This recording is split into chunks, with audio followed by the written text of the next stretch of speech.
Commission, and in accordance with Executive Order N-29-20, the Planning Commission meeting will be held virtually. Go to the county website and you can see all the different ways you can join us. With that, I will call this meeting to order and ask everybody to join me in a salute to the flag, please. I pledge allegiance to the flag of the United States of America and to the republic for which it stands, one nation, under God, indivisible, with liberty and justice for all. Brian, we want people to spread out. I mean, we could if... It looks like we're kind of heavy this one side, so if anybody wants to spread out, we'll know we're talking about down there.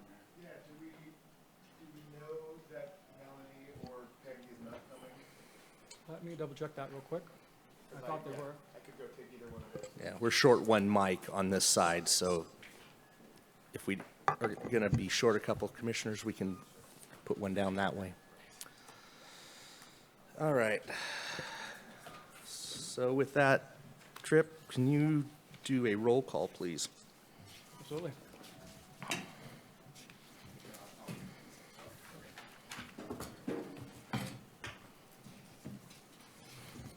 Alan Bongio. Here. Brian Mitchell. Present. Mike Newman.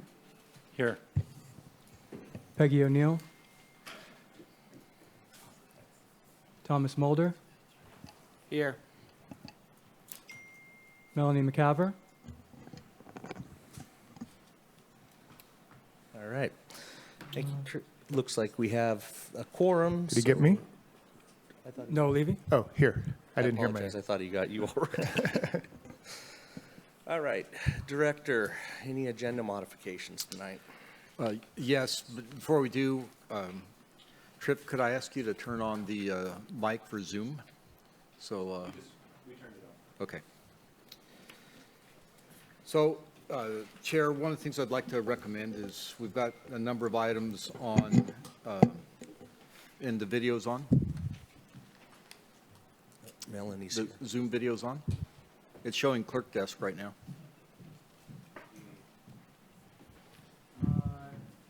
It says failed to start.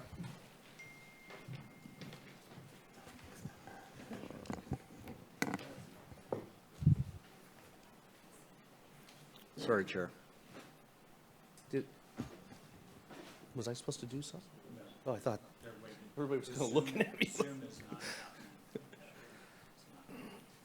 All right.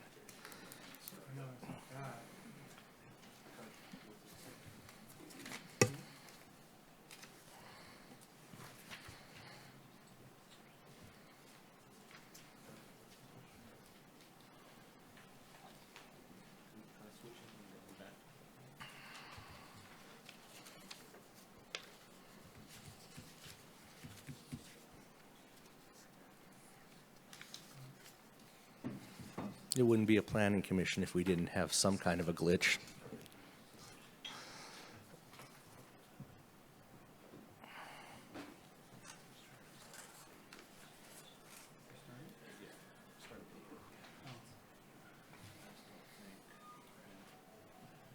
I'm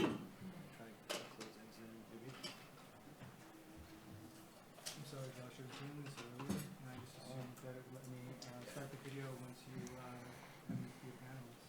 Yeah.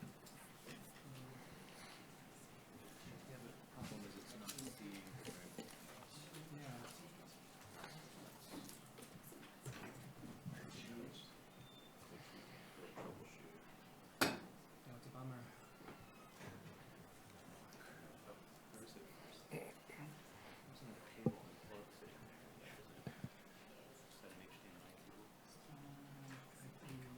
USB and maybe there's an HDMI on the other side.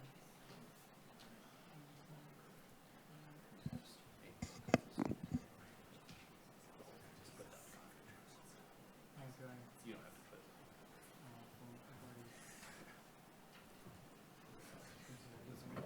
Recording in progress. All right. Looks like we're in business. Go ahead, Director. Thank you, Chair. I'd just like to mention there were a large number of supplementals that were put into the Dropbox, and those were sorted by the item numbers.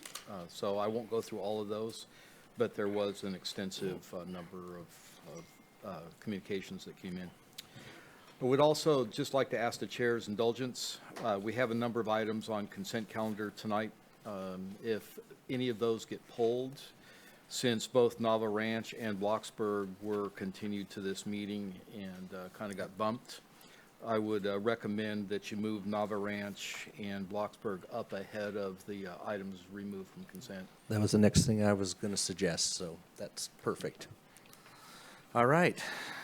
So with that, we'll go on to public comment, item number D, and anybody who wishes to speak to the commission on any item that is not on the agenda. Recording in progress. This is your time.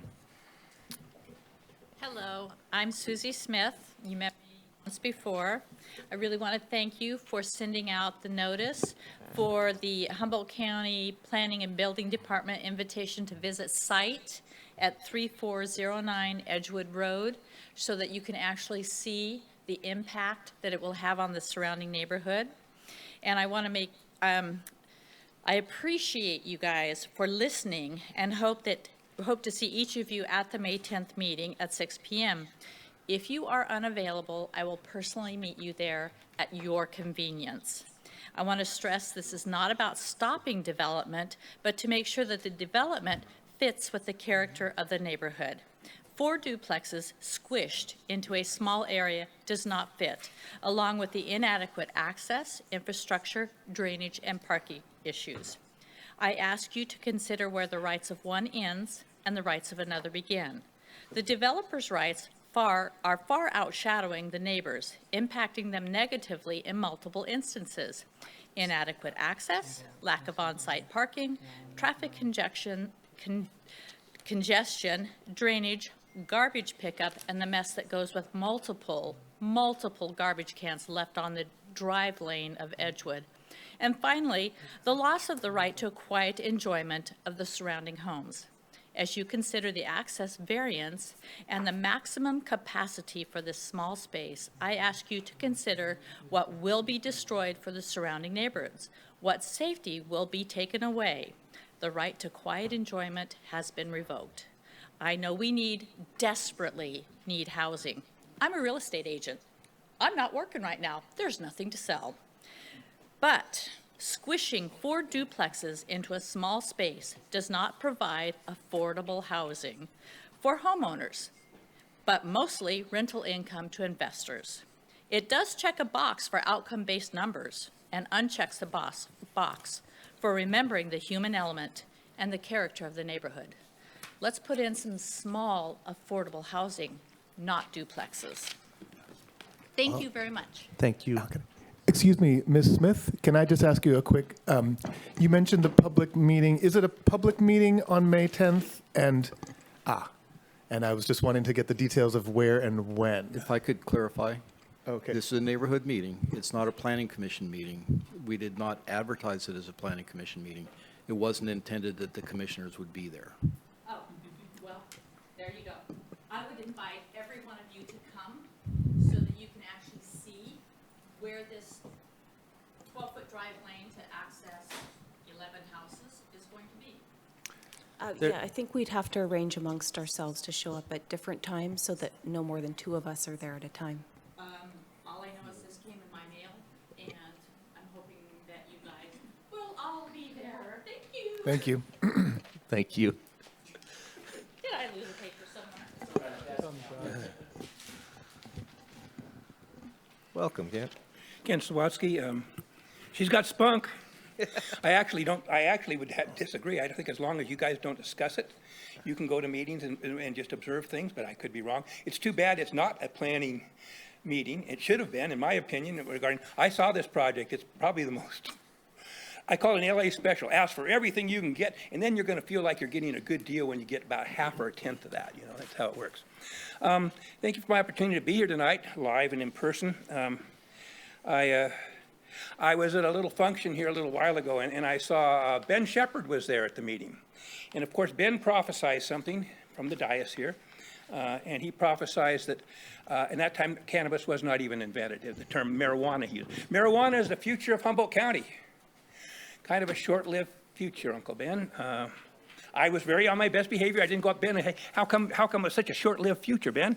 Of course, a lot of people that were on this commission, in my opinion, Mr. Shepherd profited personally from this, from the zoning, from his property selling for way more money than it was worth before.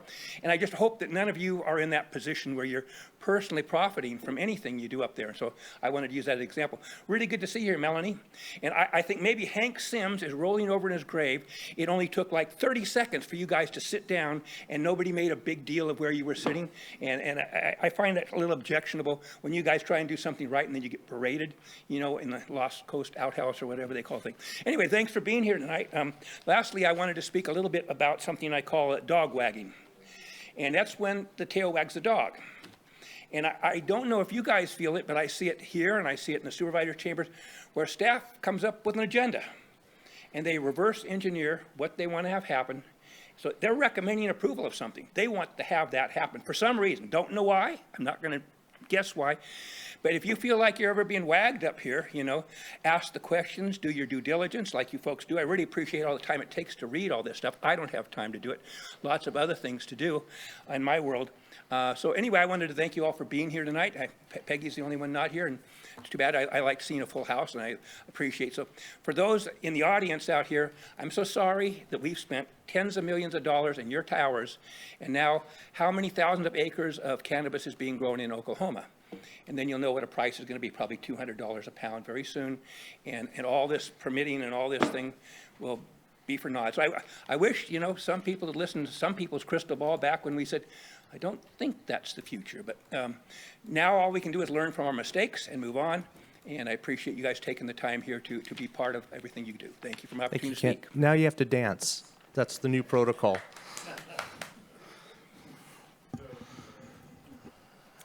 Hi, my name is Kim Fadler, and I live at 3395 Edgewood, and I share a border with the Hogerson Minor Subdivision proposal. And obviously, I am here to protest this. The granting of the exceptions and construction, I feel, will be detrimental to public welfare, injurious to other property, and location area in which the said property is situated. I take exception of these because the fire and building codes are not arbitrary. These are put into place after historic events have occurred that ended in grievous injury and loss of life and loss of property. So the Hogerson project has requested deviations from building codes that are related to property, setbacks, road access that affects fire response, medical response, ambulance, and also property drainage. Way too much to go into 3 minutes, so I'm not even dealing with the fact that I share a long 340-foot fence line that is going to flood my property, but we're going to talk about fire access because my career was spent as a fire prevention specialist, and I specialized in community risk reduction. And I got my education at National Fire Academy in Emmitsburg, Maryland, so I know, I'm just telling you that because I am well trained in the background I'm protesting. So these code exceptions and deviations that they're trying to call exceptions, they're really just reasons to get out of following the code. They're unacceptable because they pose a hazard, and the problem is he wants to offset this road that is now a 30-foot road. Technically, at the very least, should be a 40-foot road. The applicant states it's not in a high fire hazard area. That's questionable for this area of Northern California now. But even if you set that aside and say it's not hazardous to wildfires, it is very applicable in my profession, my training as for statistical, it's a mouthful, statistical analysis and community risk reduction. This threat applies to multifamily housing, structural fires, and exposure threats. And with this applicant's request to deviate from these building codes and safety codes, if his variances are granted, the planning application calls them exceptions, but they're deviations and exclusions. He would be putting higher risk multifamily duplexes that are always higher risk when you have multifamily. He's asking to bypass this fire safety code. He's requesting 5-foot setbacks between the duplexes that are 24 feet high, 2-story, 5-foot setbacks from property lines. And then also this fire road to access it, he wants to leave it as 30 feet, but allow parking along it. It's a dirt road. He doesn't want to pave it. Every You have part 10 of this seconds left, ma'am. is a hazard. And everybody that signs off on it would be liable. So it's way too much for 3 minutes. So I will forward this to emails. I appreciate you listening. And it's a mouthful to get out. So hopefully what goes out in the email will get some serious consideration. Thank you. Thank you.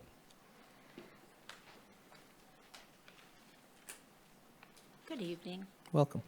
My name is Sina Marino, and I live on Circle Drive, adjacent to the proposed subdivision housing, and I share that border with my neighbor, Tim Clossy. And our main concern is with the water overflow, and I've talked about this before, because there's no storm drain on Circle Drive at all. And whenever it rains, because of the shape of the road, there's water between Ludekin's house and Clossy's house and my mailbox, right across. And it doesn't, until it evaporates, it's there. Any mitigation for water suggested would affect my landscape trees, my garden and lawn, and reduces my property value if there was a storm drain on Circle Drive. And then I started thinking about how much water is going to go into this, whatever he's going to call it, behind my fence. I call it the mosquito garden.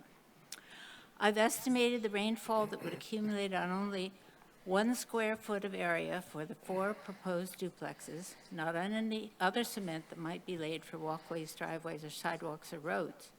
By my estimates of 4,880 square feet, that's the footprint for the 4 units.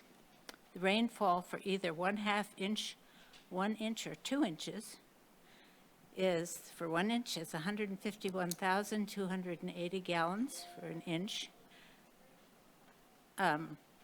302,560 gallons, or 605,120 gallons. Now, that's only up to 2 inches. If we get a really strong rainfall, like 4 inches, like this month we've had 4.7, it's going to go over. There could be over 500,000 gallons of water going into the holding pond with 2 inches of rain at any one rainfall. If we get 4, it will go over 1 million gallons. I've not heard what happens if the pond area of 1,378 square foot on the first inch. What happens if the pond area can't perk fast enough to handle this? And I do know what's going to happen if that happens, and that's it's going to overflow, and it's going to overflow onto Clossy's and my yard. He has cement right up to the property line, and I've already put in French drains around my house to get rid of what perks naturally off the field. So those are my main concerns. Thank you. Thank you. We have 2 callers. So the first one is 6071. Go ahead. *6 to unmute. Are you there, 6071? All right, we'll move on to the second caller is 2122. Chair, you may need to give them more time. Sometimes there's quite a lag between when you speak and what they hear. Okay. 6071 or 2122.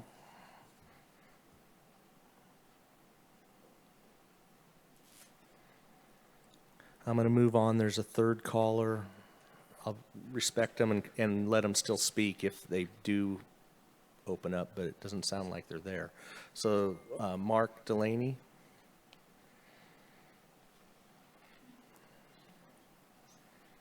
*6 to unmute.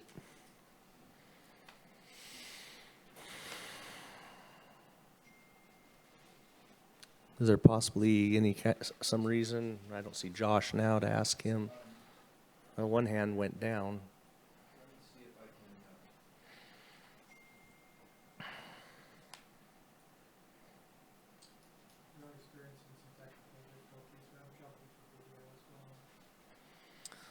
Oh, okay. Yes, hello. 212. Can you hear me? Yes, go ahead. Oh, great, thanks. Yeah, there's a little bit of a glitch. Actually, at the Sorry start for of the that. meeting as well. That's okay. Yeah, this is Uriah Driscoll. I'd like to, I sent all of you a letter about, or an email about the kinetic sculpture race, which, you know, regardless of what you think of that, a lot of people do enjoy it, that's for sure. And I believe the Planning Commission was supposed to hear the permit and or the permit application for this race, since it has been determined a few years ago that it never had been permitted and traverses through endangered species and ESHAs and that kind of thing. So, and there's been documented issues, concerns, complaints over this event. So the permitting process is there to help resolve a lot of that. So having said that, I mean, I'm not in a position or desirous of closing down the event, but I know that these some of these issues should be resolved, and that's, like I said, why we have the Planning Commission and the permitting process. So recently, the county determined that because the race had been going on for so long that it didn't need a permit, historical use or some reason for that, which would depend on it being in the same location each and every year, which is clearly not the case. Some of the maps that the county provided through a PRA request determined that as early as 1986, the race did a different jog and different course through this dune habitat. And as many of you know, I'm fairly concerned about the dune habitat, and a lot of historic activities have been shut down or severely restricted, you know, because of the impacts to wetlands, endangered species, that type of thing. So I'm not sure why. I've been trying to follow this, why this granting of a waiver of some sort was granted to this race this year without having studied this. There are known impacts, stated impacts.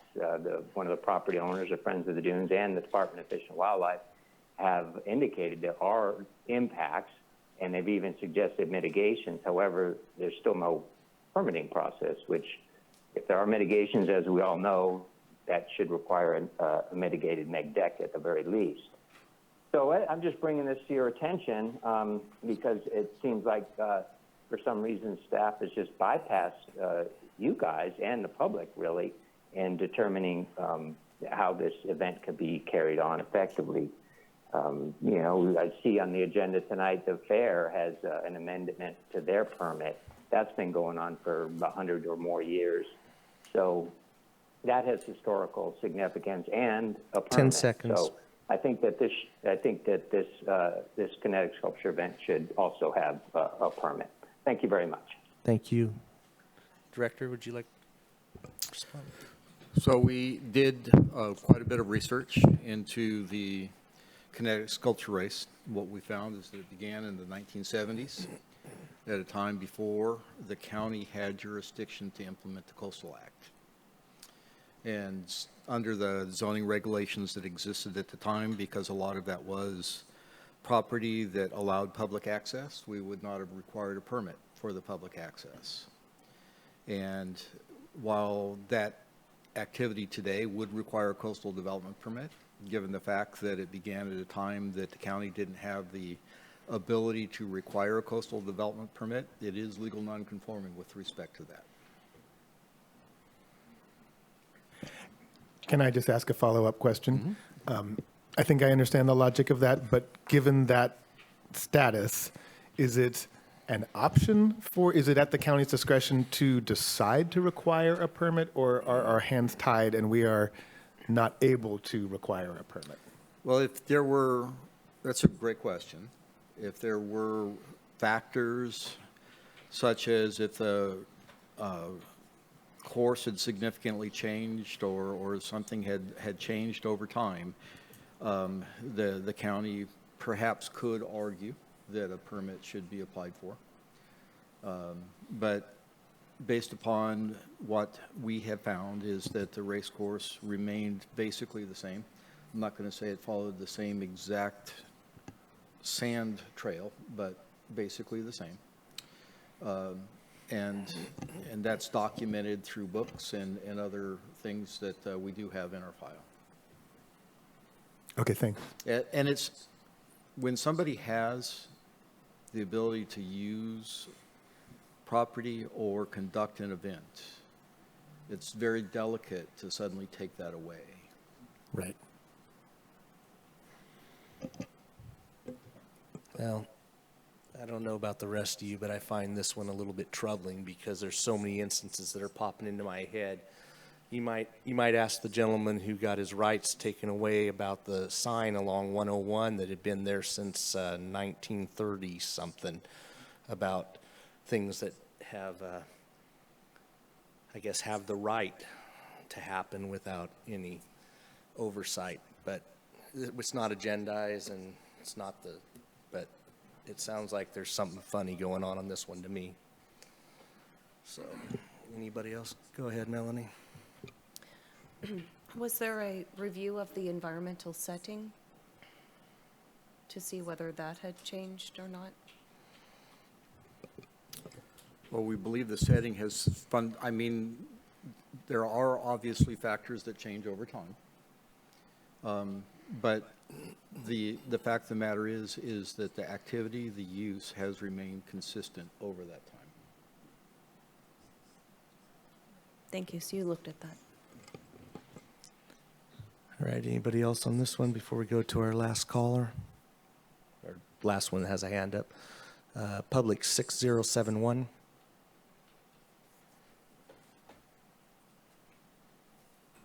Chair, I'm hearing there's a 3-minute lag between Okay. Access Humboldt and Zoom. They just unmuted. Hello? Yes, go ahead. Can Thank you you, hear me? Director. Yes. Okay, thank you. Hi, my name is Loretta. I live on Edgewood Road.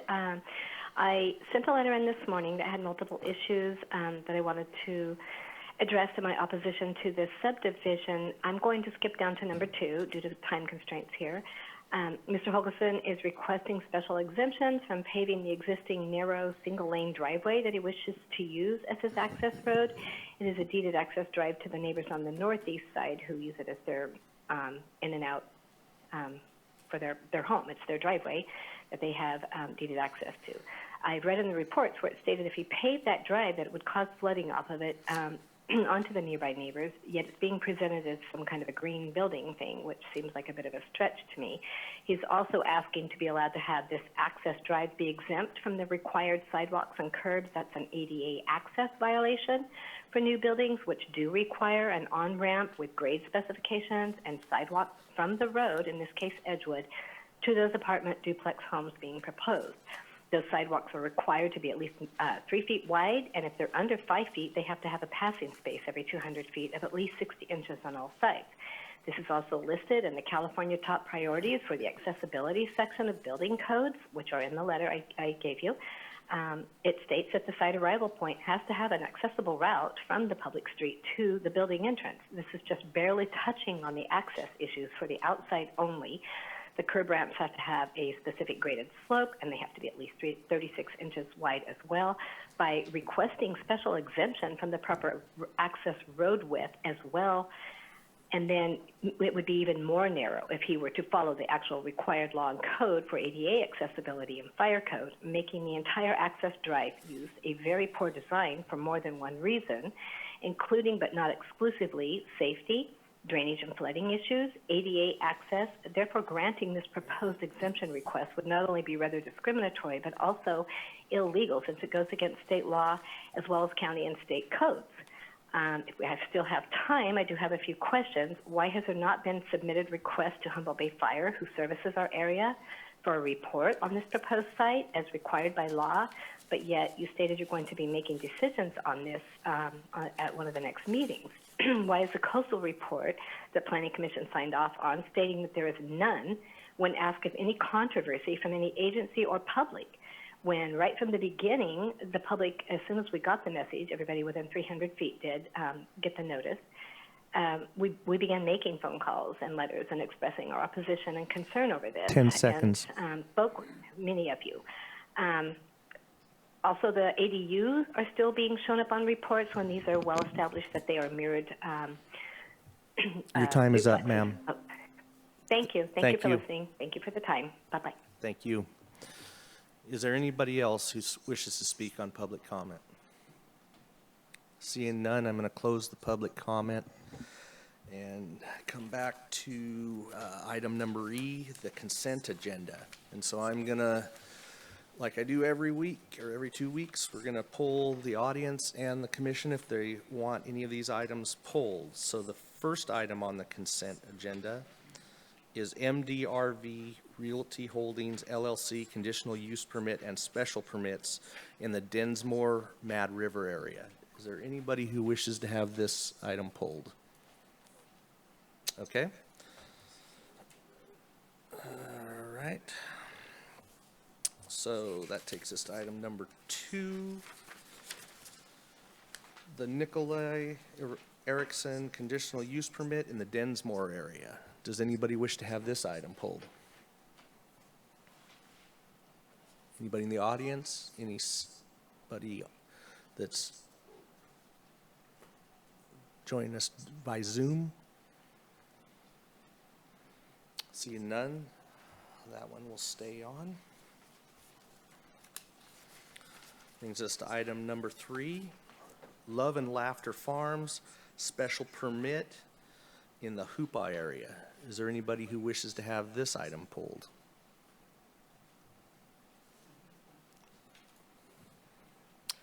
Anybody on the Zoom? I'm trying to give a little bit of time. I'm being told there's a lag. All right. Seeing none, we'll leave that one on. Brings us to item number 4, Humboldt IQ LLC conditional use permit in the Fortuna area. Is there anybody who wishes to have this item pulled?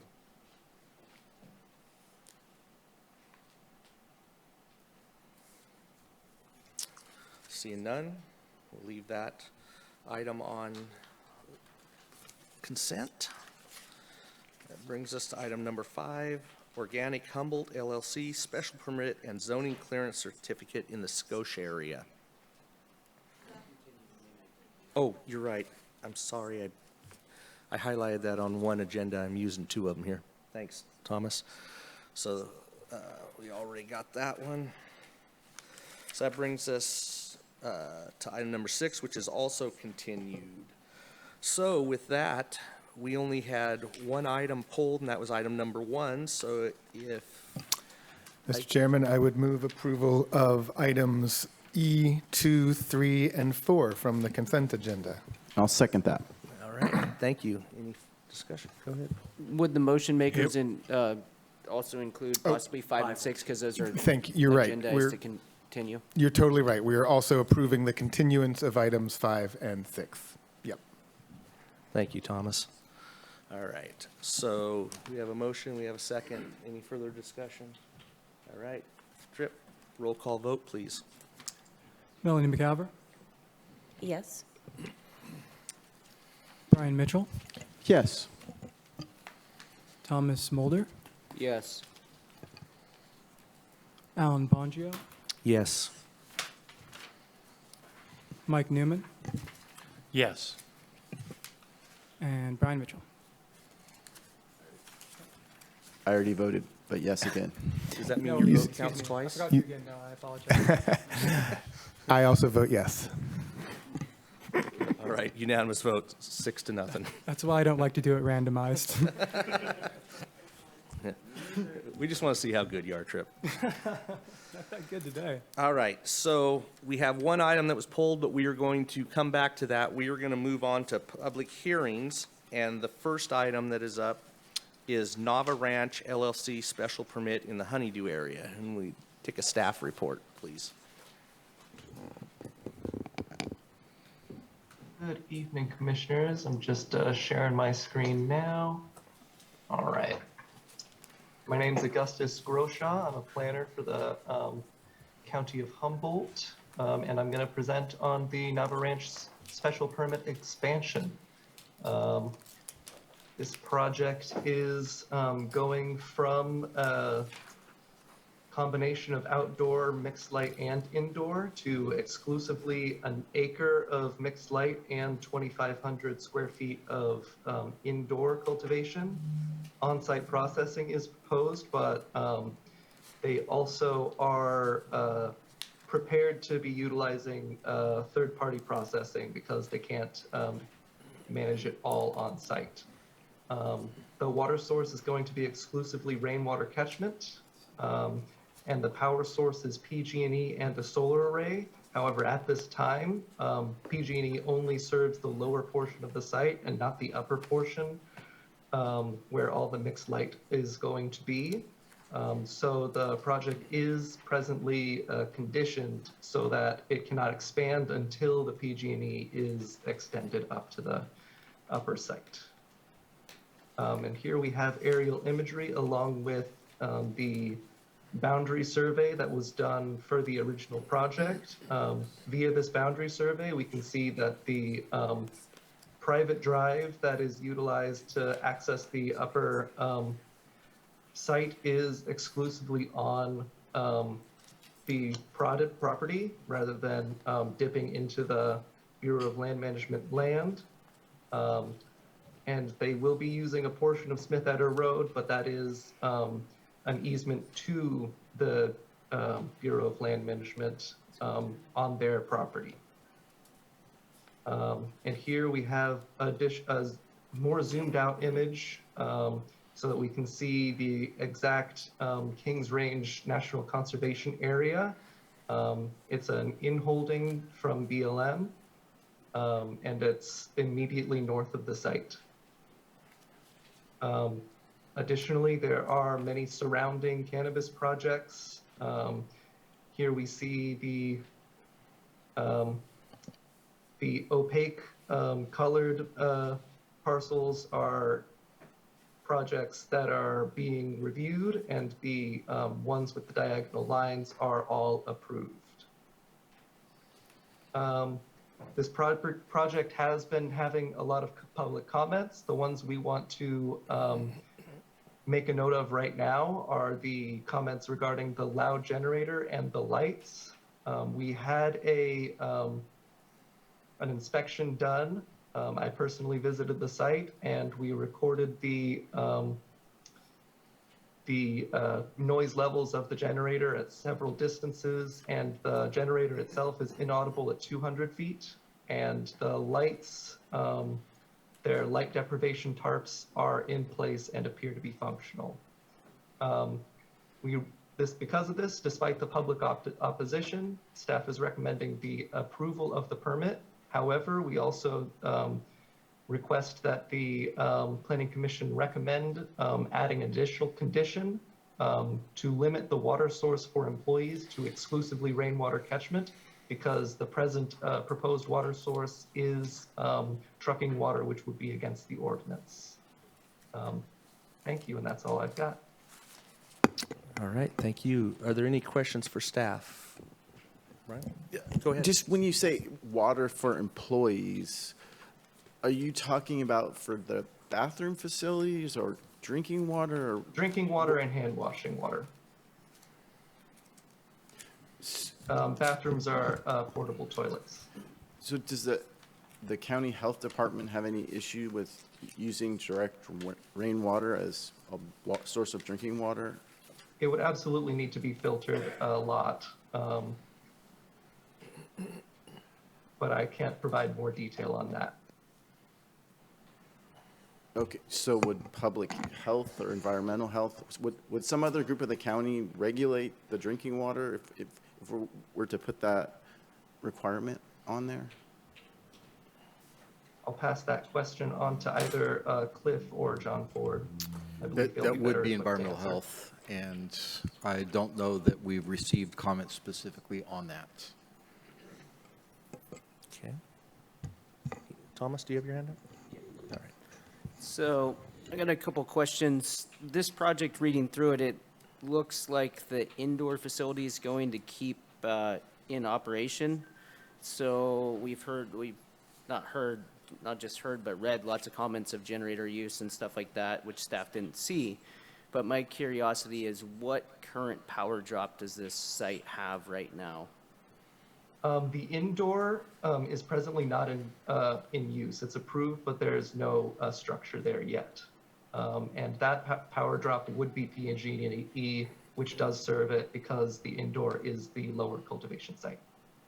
Okay, so being as it's saying it's PG&E, how many amps are dropped to the property currently? I don't have an answer for that, I'm sorry. Okay. If I could, hopefully you guys can hear me. This is Cliff Johnson. Yeah, we can. My understanding is that it's a existing 100 amp service. Okay, thank you. Go ahead, Noah. Thank you. I also am a little unclear about the power needs or the power available for this project. Specifically for the upper northern portion of the project, which the staff report says the previously approved mixed light and outdoor cultivation occurs, that does not at present have PG&E, correct? That is correct. I saw in your staff report, although I don't think you spoke it, but I saw on the screen that it said that portion of the property will not be approved for cultivation until PG&E is present there.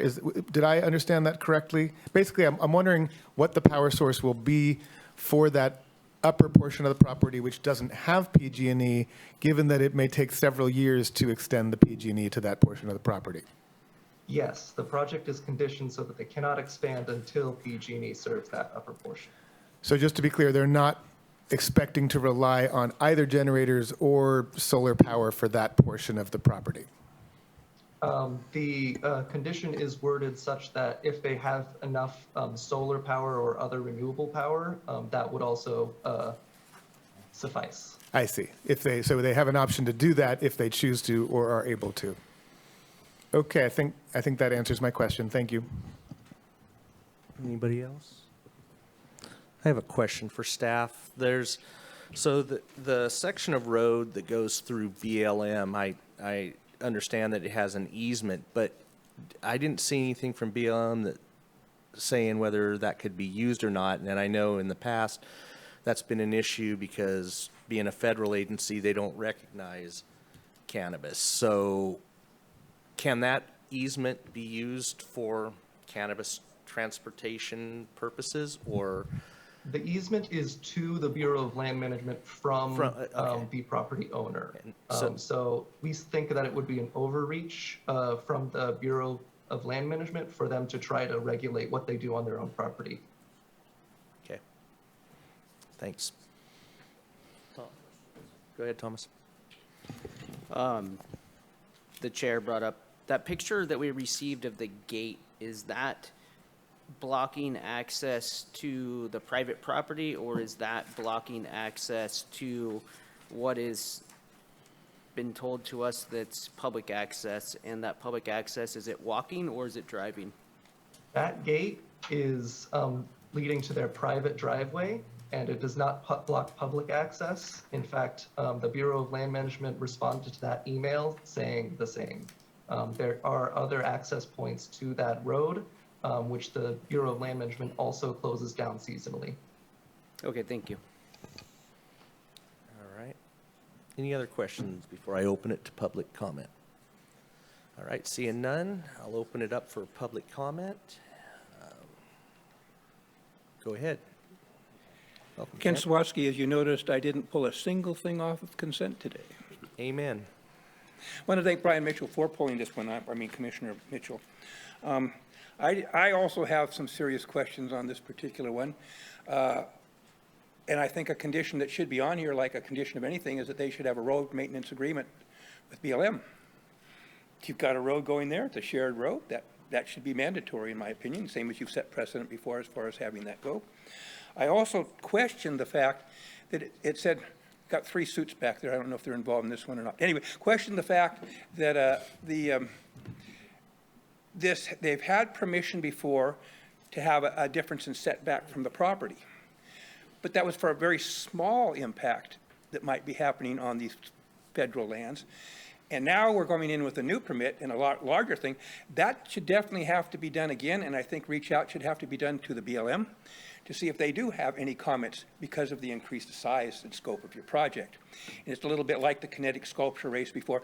If you have 200 people or you have 2,000 people, that's a different impact, different project. Same here, if you have a small grow and you're going to a large grow, I think you should cross your T's and dot your I's on those specific things. So those are my concerns regarding this particular project, other than the fact of, an acre right up against BLM.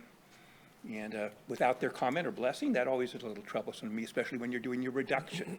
I think it'd be hard to have a finding saying that the BLM has no problem with this reduction because they made no comment because they can't. So it's a catch-22. Thank you for the opportunity to speak on this project. Thank you. Next speaker, please. Hi, I'm Maureen Catalina. I live very close to the property, as you might know. Hopefully you've read my letters and you've heard my comments at all the meetings. Really appreciate it. BLM did send an extensive letter which talked about right-of-way, talked about dealing with cannabis on a federal level, so it's worth reading if you haven't got to it. Anyway, I just want to make clear that the inspection wasn't done for 11 days. So all of this verification about lights and generators to me was bogus. The generator is not a Honda 2000. I know what a diesel generator sounds like, and the lights are not fluorescent. And coincidentally, I was walking my dogs last night, and I have photographs of their lights on in their greenhouses if anyone would care to see them. They're better on my cell phone because it's not that great. It was 8:24 at night when I took the photographs. I had to go back up to the top of my property for another reason at 10:22, and the lights were still on. So lo and behold, I have photographs of that also. And this is the kind of situation that we deal with all the time out there in Honeydew. There's no enforcement. We do call. And I did not appreciate the reference to our parcels being surrounded by other cannabis grows. That's why we're begging you to stop. I'm a cannabis farmer. I'm all outdoors. I am kind to my neighbors. If anyone even calls me, I'll rectify whatever it is that day, but there hasn't been any problems. Regardless, I care about my community, and so do most people out there.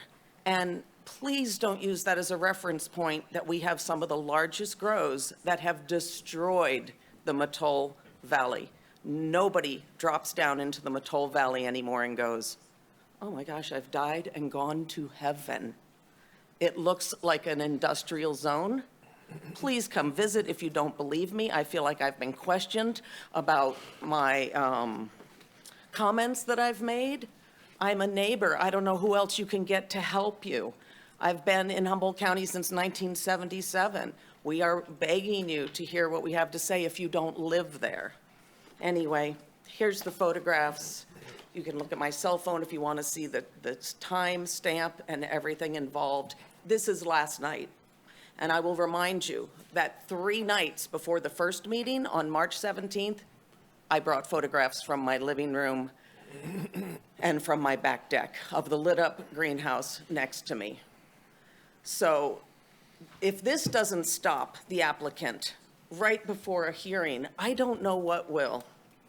But I am begging you to realize that it's too big for this person to control.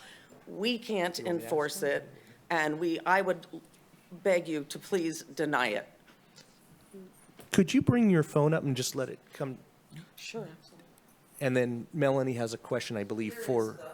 Time and stamp on the first Why don't you start it down there and then. photograph, and I have photographs. Actually, if she could email it to me, I'll put it on the They screen. didn't come out very Oh. well in the photographs, but just scroll to the right, but I have the photographs also. Sorry.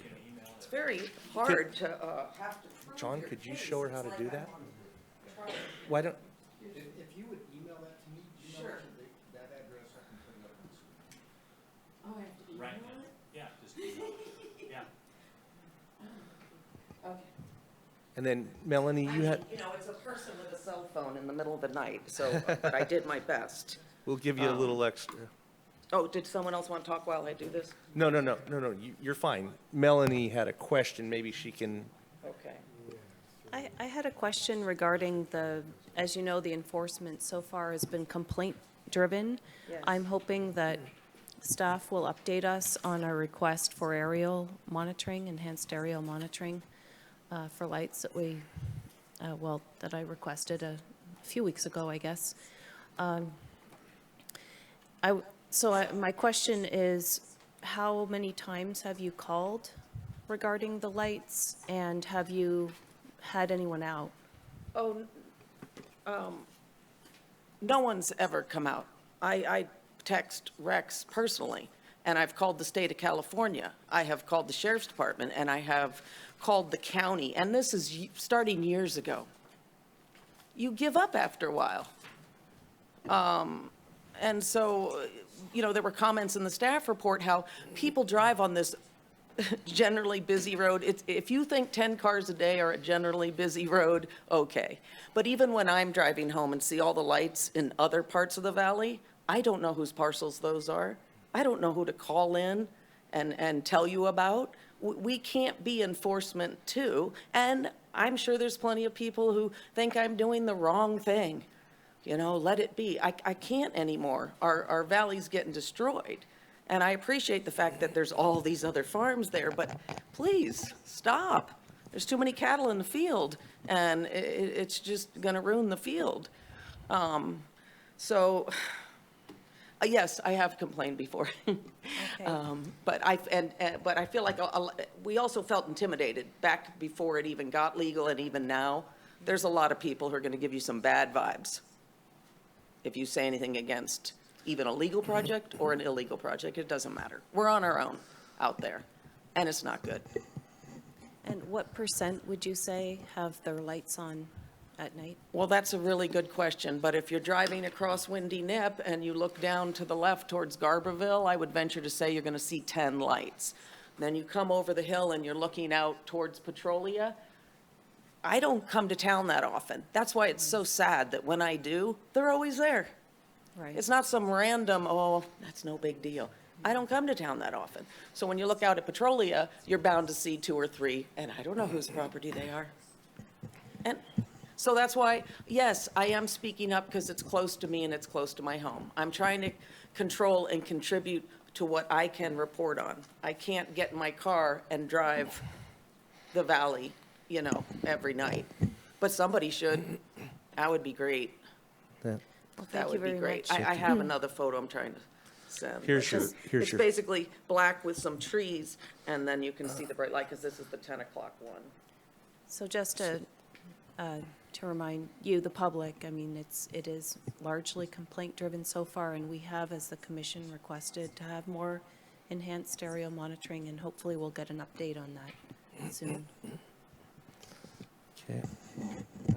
Go ahead. Thomas, if you don't mind, I'd like to disclose that I did go out and look at this site, and I've been on a regular basis going out to that area, and I can attest to that there is a lot of light escaping from greenhouses. I have been for months speaking with staff about it, and in my opinion, nothing has been changing. I think we need to agendize this. It's the wrong time to bring it up, but I'm just trying to say that I've witnessed it myself, and it's something that needs to be addressed. So maybe we, at the end of the meeting, we can agendize that for a future meeting to have this discussion, because it's something that needs to be addressed. I know Fish and Game is starting to get concerned about it too, because I've had talks with them. So that's getting off track. Thomas, go ahead.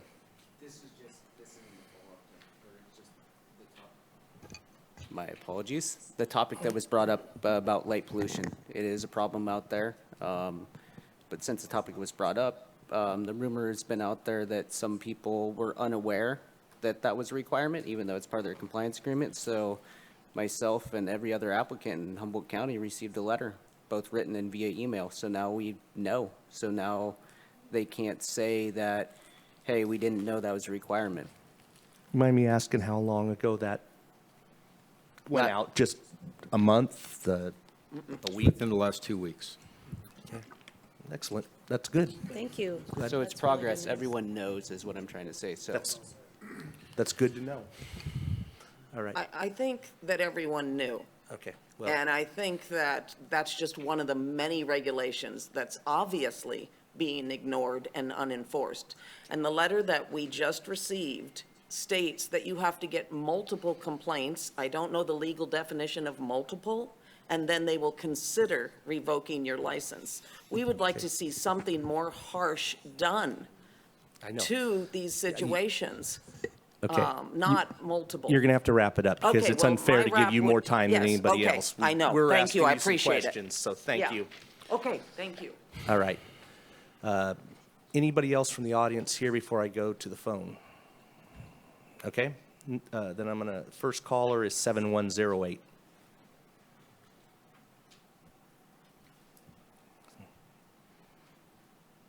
Yes, thank you for taking my call. I have a lot of reservations about this permit, the size, the fact that it's all mixed light with these greenhouses.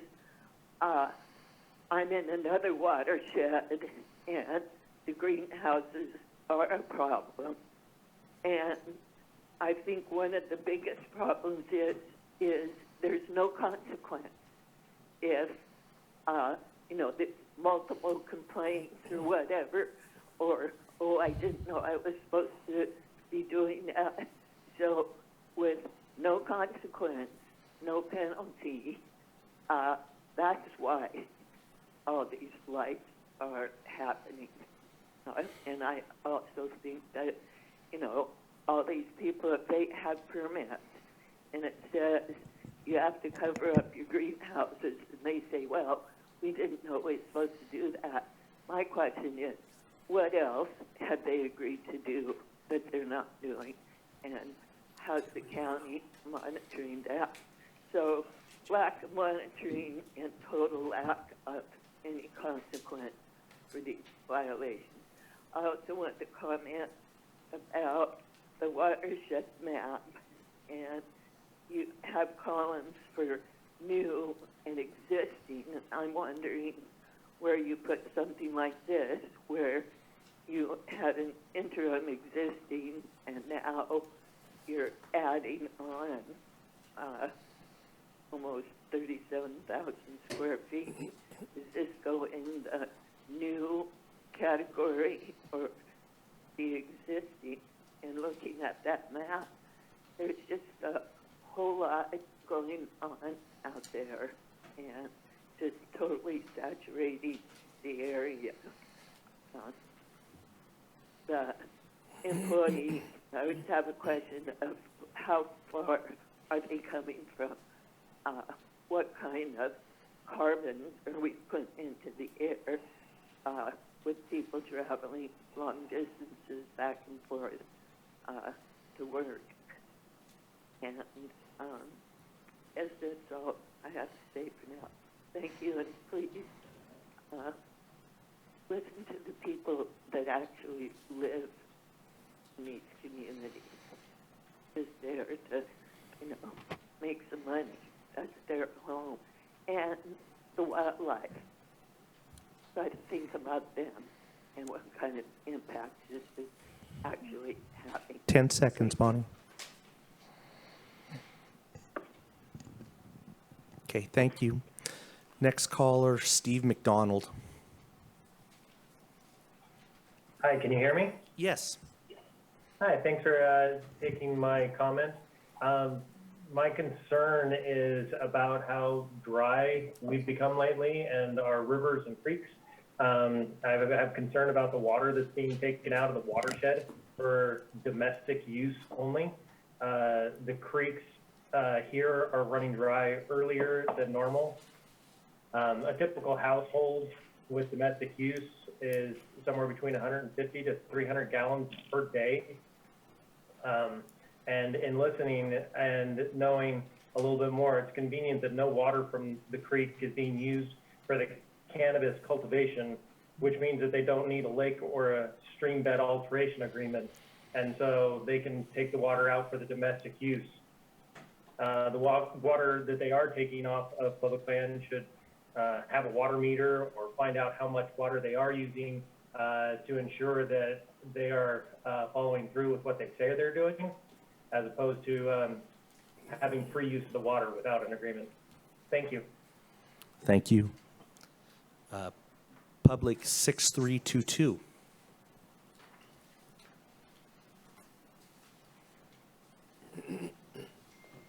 Star 6 to unmute.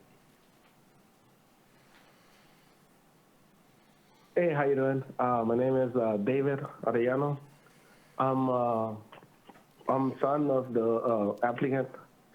I just want to, introduce myself as a part of this project and to speak about in favor of this project because I'm part of this family business. This is a family farm, part of this lovely community in Humboldt County. Pretty much, all I want to say is that we're not a big operation. We're trying to expand because, to get more square footage, but sorry, I'm a little nervous.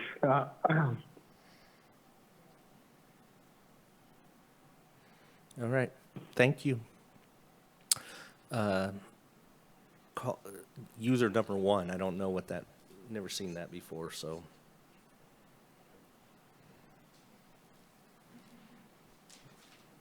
Star 6. Okay, I wanted to ask you to please listen to the neighbors of this project because you guys have set up a system where the neighbors out here, I think unfairly, have the burden of watching, listening, and living with these oversized projects that you allow to be too close to other people's homes. And they see the lights at night, they hear the noises, some of them even go to the trouble to take pictures and send them to you. I've read the letter from Maureen Catalina, and I've read the letter from the Hagas. I've read the letter from BLM. I think they were all sent in plenty of time for every one of you to have them in your packets and to be able to read them ahead of time.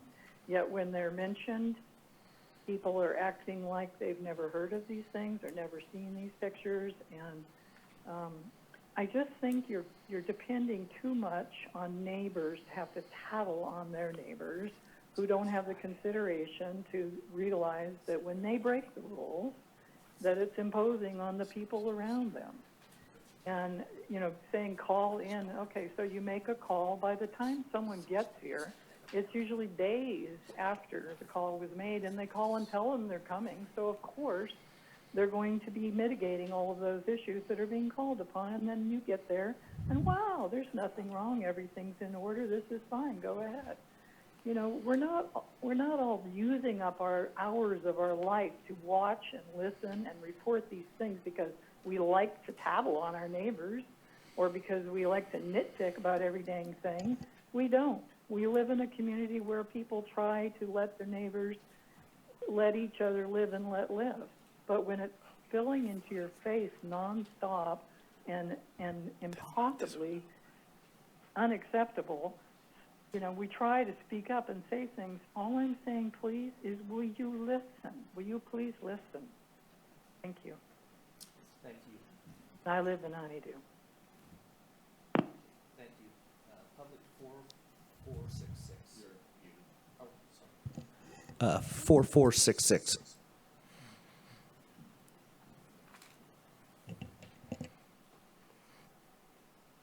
Hello, you can hear me? Yes. Yes, my name's Tony, and I'm a neighbor that lives up on Wilder who drives down every day to Honeydew. And from what I know of these neighbors and what I've seen of their operation, they run a clean operation, and there's no way that I would vote this down. I would say I'm in favor of it. I'm a small farmer who's hoping for expansion myself. I follow the rules. I don't let light leak out.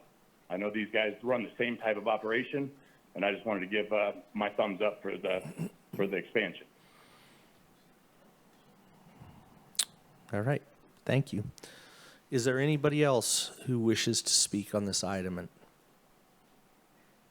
9764, go ahead.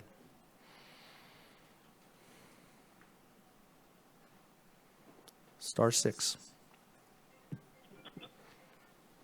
Hello. Hi. Good evening, Chair Bongio and Commissioners. My name is LaDonna Haga, and I am a neighbor of the proposed project expansion. My husband and I have written 2 letters outlining our severe concerns with this project. As neighbors, we have witnessed light pollution emitting from the greenhouses and can hear generators associated with the existing operations, which are not little 2200s, okay? The staff report dismissed our concerns, stating that an inspection was conducted, and I'll tell you, it was 11 days later with a week and a half notice, and the site is in compliance. However, we believe otherwise, as we still hear the generator almost daily and see the lights nightly, as you've seen from a neighbor's picture. I've not had time to take more pictures. I have bigger things to do. We don't believe an existing project emitting noise and light pollution should be allowed to expand to a whole acre of mixed light. This large project does not belong here. Also, the power source for this project is not realistic. The project is conditioned to obtain PG&E prior to developing the northern portion, which is the upper site. However, I have personally spoken with PG&E and know that PG&E service is likely over 10 years out. And he said, don't quote me on that because it could be longer, if at all available. The staff report states that the 100 amp residential service is sufficient for the minimal wattage needs of the project. There is no way that 100 amp residential service and 1,410 watt of solar will support an existing indoor cultivation and a new acre of mixed light cultivation. In addition to the residential uses, we are scared if this project is approved, the operators will build out the project and continue to use non-approved generators. We have a number of other concerns, including the wildlife, the impacts to wildlife, the proximity to public lands and access, and the Kings Range wilderness. Lack of a setback waiver from the BLM, lack of site management plan that should have been completed in 1.0 before any expansion is ever put on paper, and many more. However, we hope 10 you have seconds. read our 2 letters for more details. As neighbors who love the beautiful Honeydew Valley, we do not believe this large mixed light Your time is up, expansion ma'am. I'm trying to be is fair to compatible everybody. with our neighborhood. Thank or you. wilderness. Thank you. Is there anybody else who wishes to speak on this item?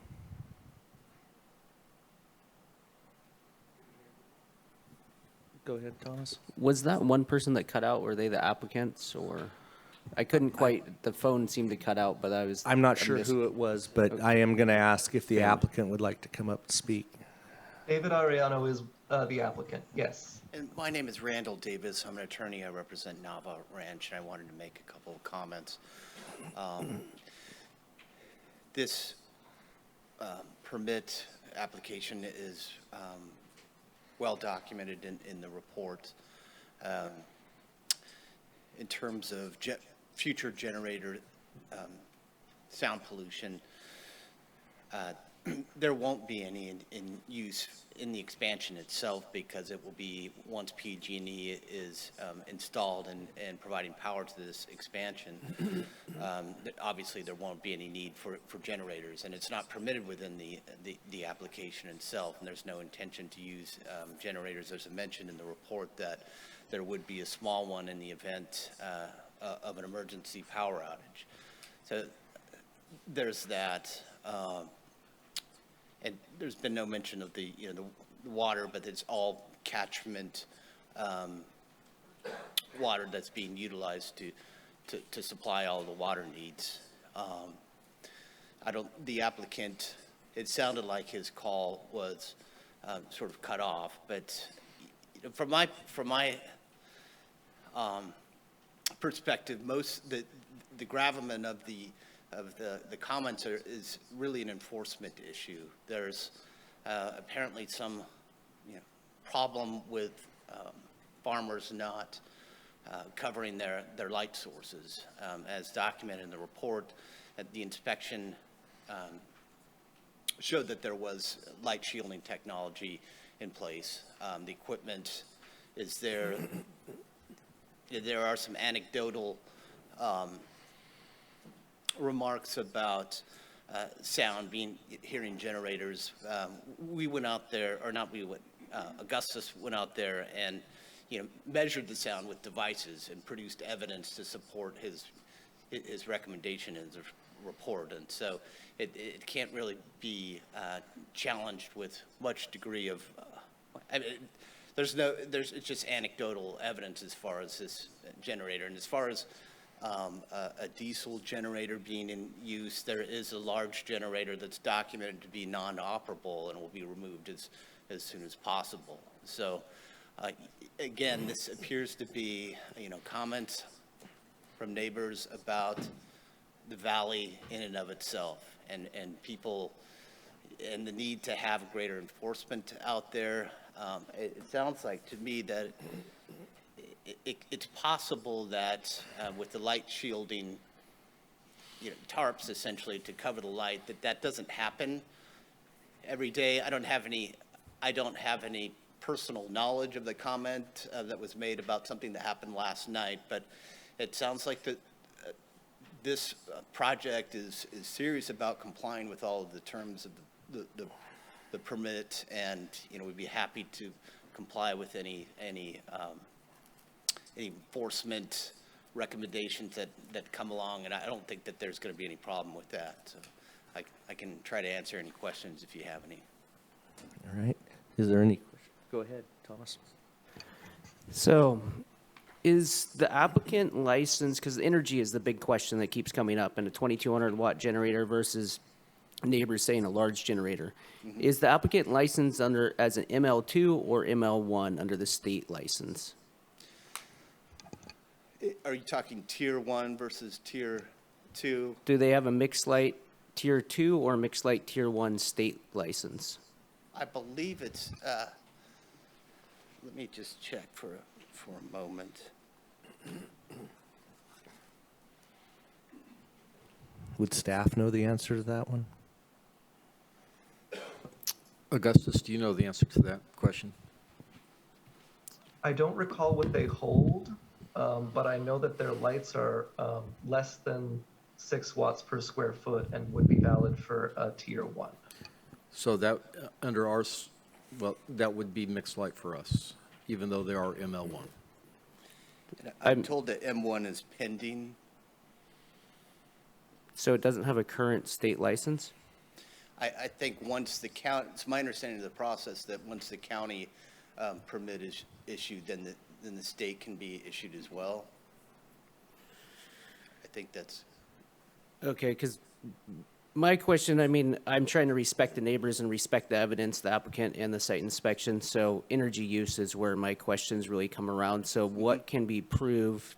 What can be proven by the applicant to show that their site is, 6 watts per square foot, I guess, is where I'm trying to wrap my head around. So the 100 watt drop that is to the existing property, if this permit is approved, then the work would be done to have the power transferred up above. And I think, as Augusta put it in his report, that there wouldn't be anything beyond the 6, I think, is it 6 amps per square feet. There's plenty of power to do what is needed and come within that guideline. Tier 1 is approved with it. An additional one is pending.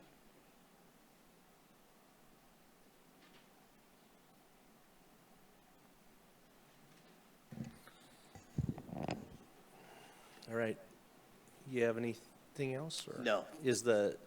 I'll give the applicant another chance. If he did try, now's your chance to join us and speak. Go ahead, Noah. Yeah, I guess it would be good to hear from the applicant directly if we can. But meanwhile, sir, given that we know that in fact it takes years, and some people say 5 to 10 years to extend PG&E service in this part of the county, I wonder if the applicant has the ability or has a plan to develop solar power or some other non-PG&E, non-generator-based source of power for the upper flat development. The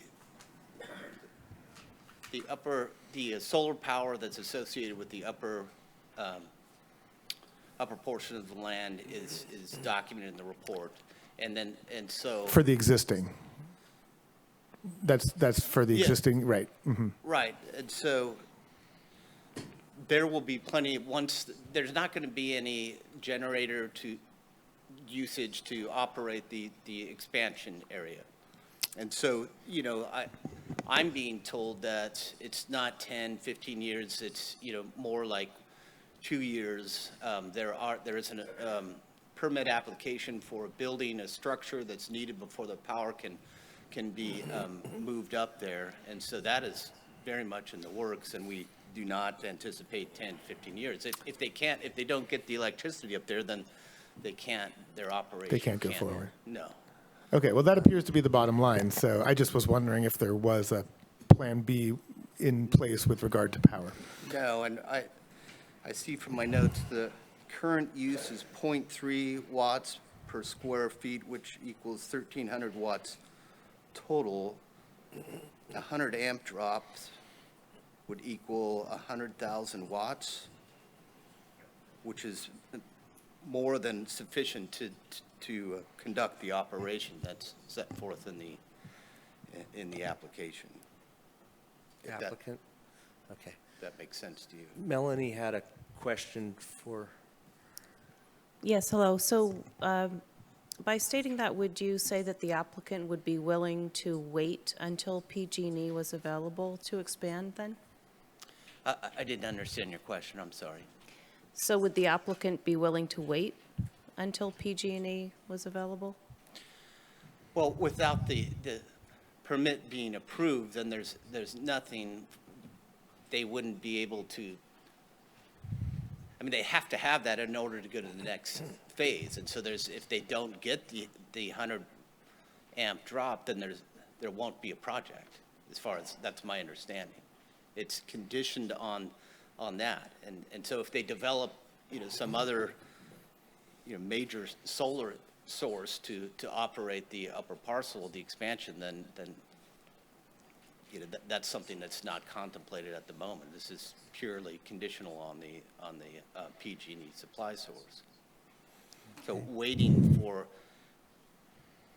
the permit to be, just tabling the permit until the electricity is there it wouldn't work out strategically. all right. Perhaps the planner, Augustus, could you comment on that as a condition?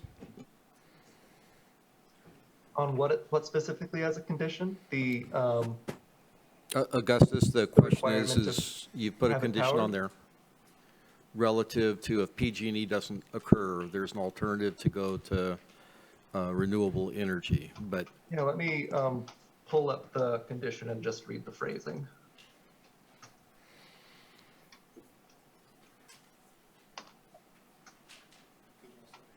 I saw it.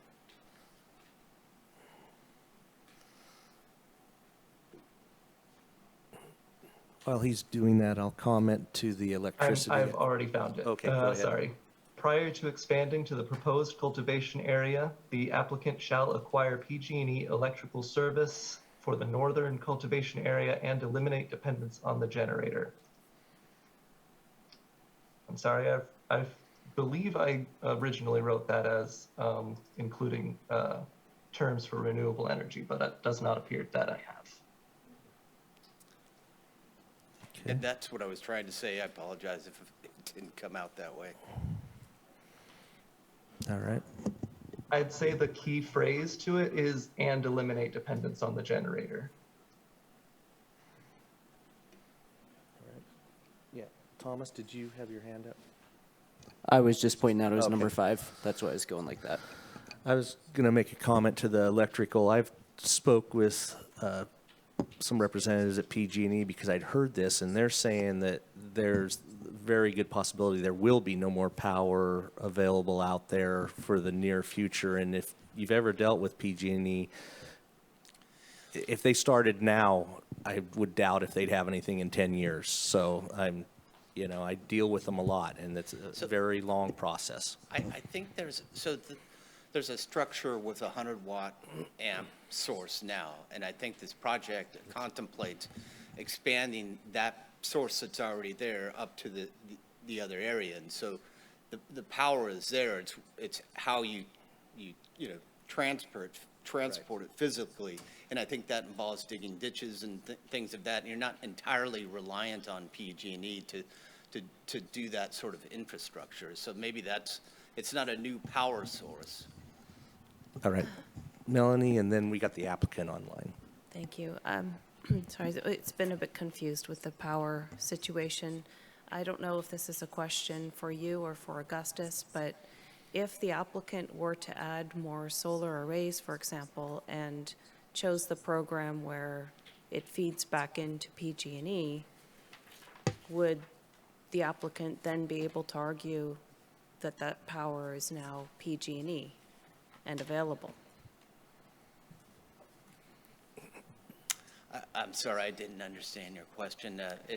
If the applicant adds more solar arrays and has the program whereby that power is fed back into PG&E and is on PG&E, can the applicant then argue that that increased power is still coming from PG&E because it's now increased the amount available from PG&E? I think the project's just conditioned on relocating that 100 amp drop to the upper parcel. And I mean, if there are other ideas branching off into different different aspects that haven't been currently contemplated, then happy to work with Augustus if in that regard. Thank you, Chair. I think it's pretty clear when you look at conditions 5 and 6 that on the one hand, condition number 5 wanted to make sure that there was power available and anticipated an expansion of service to the site. Condition number 6 looks to use renewable power. So those need to be taken in context. I think that we could probably do a little work on condition 5 to indicate that there needed to be sufficient power for the entire site available prior to developing the northern cultivation area, and that could come from either PG&E or a solar facility or a renewable facility on site. Thank you, Director. Yeah, I do think it's a bit unclear. All right. We have the applicant online, so let's let him call in. Thank you, Mr. Okay, Davis. thank you. Go ahead, public 6322. Hello, you hear me? Yes. Oh, hey, how you doing? Hi, I'm David Arellano again. Sorry, I had a little trouble before, and plus I got nervous. Yeah, so at the moment, there's already a service at the house, and all we have to do is just if it gets approved, get the permits to transfer it to the northern area where we're trying to expand, and we already calculate the amount of wattages. It's only 200 watts per greenhouse. So it's only fluorescent lights. The fluorescent lights that we use, we don't use no major lights. And so and also, I mean, there's already an approved indoor permit, which is not operating right now. I mean, until we get the PG&E. But for now, for this expansion, there's plenty power already to operate all we have to do is just maybe, get the permits to transfer it to the location. That was, that's my, yes, that's the plan of, getting approved and then transfer the power up there. Okay. Yeah, thank you. Thank you. Any questions for the applicant while we have him? Okay, go ahead, Brian. So it's been alleged by members of the community that they've heard the unapproved diesel generator that's marked to be removed running, and that they have seen that you have not sufficiently shielded the light. So I'd just like to ask, how do you respond to those allegations? Because it seems like if you can't manage the permit you already have in place, then why should we give you an increased size permit? Yeah, you had to press start at 6 again.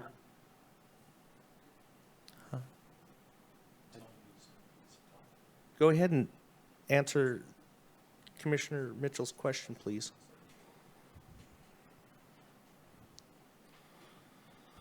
Okay, I guess. Sorry. He muted? Yeah. Okay, well, can't do anything about that. He muted due to a misunderstanding. He just needs to unmute again. He's back. Okay. Go ahead. You hear me? Yes. Yes. So I keep hearing comments about like that the neighbors keep seeing lights, and which I think is wrong because right now we're they're not even on with now. I mean, at the beginning we had them on, of course, for the vegetation process, but now they're on flowering. So I don't even, there's no lights going on right now, and every time it's the houses are covered. I mean, that's the way that when we like to protect the nature also, and I mean, I don't like seeing the light from the greenhouse either. So, but I keep hearing comments from the neighbors saying that they, at the moment they're seeing light and there's no generator other than the small little Honda generator to water. I mean, there's no noise out there. But I really want to keep a good relationship with the neighbors. I understand. I invite you to them to check out the project and check it out the way we operate. And there's no noise. We don't make noise. And again, no lights going on right now. So, yeah, thank you.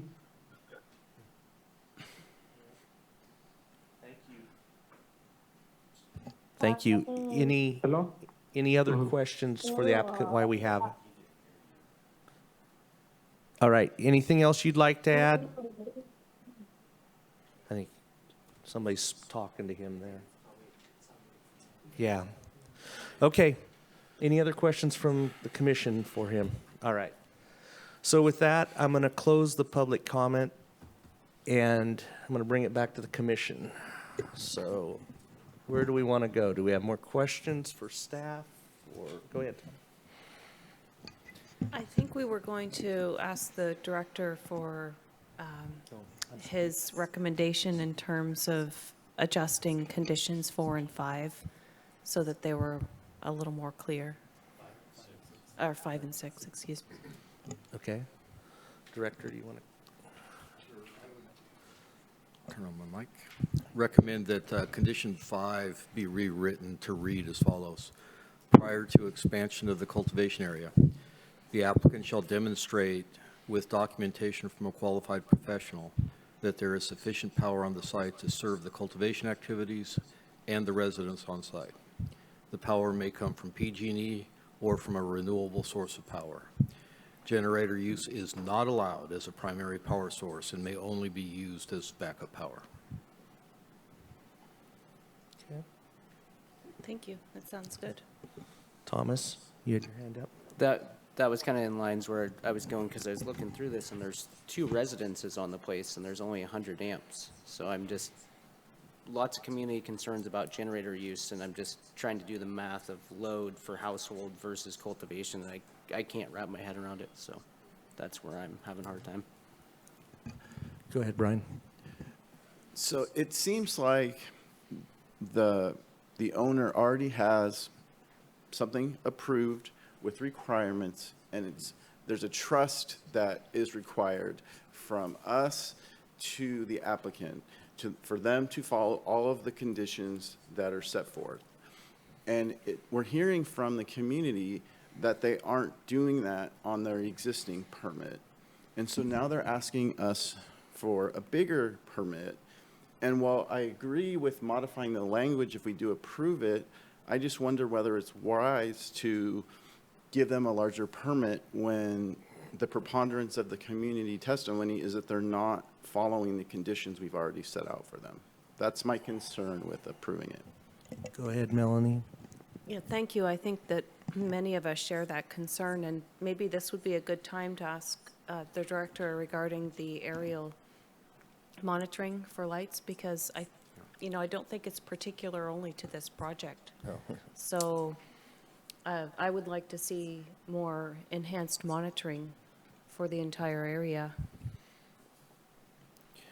So I absolutely understand the concern with the increased surveillance for nighttime light violations, and we are working on that. The first step in that was to send out the letter. We are finding that a lot of people, believe it or not, didn't realize that that is a requirement in the ordinance.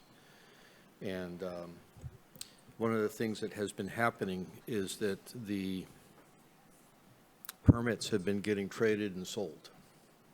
And so as new people come in, they weren't necessarily the people who pulled the permit, and so they weren't necessarily as aware. We are finding that as we educate them, they are making changes. One of the callers tonight, we dealt with 2 exactly in that situation, very close to that person's residence, and addressed those violations. And so that is really what kind of highlighted the need to send the letter. We are working on a strategy. We're waiting for some equipment that will allow us to go out and get some, it won't be satellite imagery, but it'll be something that's controlled from the ground, so that we can get above the trees and be able to see where there's violations. And so we are very much engaged in developing a strategy and implementing that strategy to accomplish that. That is a priority for us this year. Okay, that's encouraging. Thank you. I would also say that just relative to this site, we did check our records. We've not received complaints about this site. So it's not that we haven't. I mean, other than, I think, the conversations, we've looked to see if our code enforcement has received complaints, and it is the code enforcement unit that is addressing the light violations. And so I know that there's violations out there. We are taking it seriously. We are going to be very, very active here in the very near future. Mike, did you? Yeah, I have a question for the director about compliance and letters, and what the stance is by the planning department, and what happens. I believe we've talked about it before in the past, and I just wanted to remind the public and to remind us how the steps are, if you can indulge me. No, absolutely. Thank you for the question. So our first step is to educate, and that's what's required in the ordinance, is that we contact, and I'm speaking specifically to light violations right now. The ordinance actually spells this out fairly well, is that we're to contact them. The applicant is then to make the change and demonstrate that they've made the change. If they don't demonstrate to us that they made the change, they're actually in violation of the permit. If they don't contact us, if they don't do anything, that could result in revocation of the permit. And frankly, we put that in the letter we sent out, and there's a lot of people who took great offense to that language. But the fact of the matter is that is the repercussion. If you're unwilling to do what the ordinance calls for, then there's repercussions, and that's the repercussion. And I want to make it very clear that it is not the Planning and Building Department that can revoke a permit. The ordinance reserves that right strictly to the board. So when we start taking revocations forward, it's to the Board of Supervisors. So it's not from the department, you have to then take that one last step then? That is absolutely correct. I think we're kind of getting off in the weeds here, and we need to stay on track with this project. At the end of this meeting, I'm going to ask that we have the director bring that back for a future meeting to have that discussion. I have a lot to say on it, and I'm sure that everybody else does as well. But let's stay on track and see if we can get through this. I have a couple I've had my hand up for a while, and it seemed like we just kind of got off track there. So light's definitely an issue, though. My biggest concern in this one is the setbacks to BLM. There was so much that came in on this so fast. I can't remember exactly who, but there was an allegation that there was a water line that was bringing water in from BLM land. I don't remember where it came from. I apologize on that. There was a lot of information. Is there any validity to that is the question I have. If we thought that was a valid allegation, if we found evidence of that, we would not be recommending approval. Okay. Did BLM say anything about, did that ever? I do recall seeing that in the letter.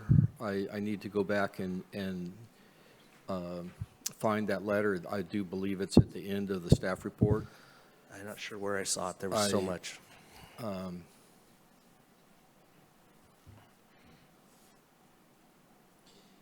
Through the chair, if I could. Yeah, go ahead, Cliff. The letter did refer to an investigation that happened, I believe, last year by BLM for an unauthorized diversion. It did not say that they barely found. hear you. Sorry, it was an investigation that had occurred. My understanding is that they did not confirm it. Okay. Thank you. All right. Anybody else? Where do we want to go with this one, guys?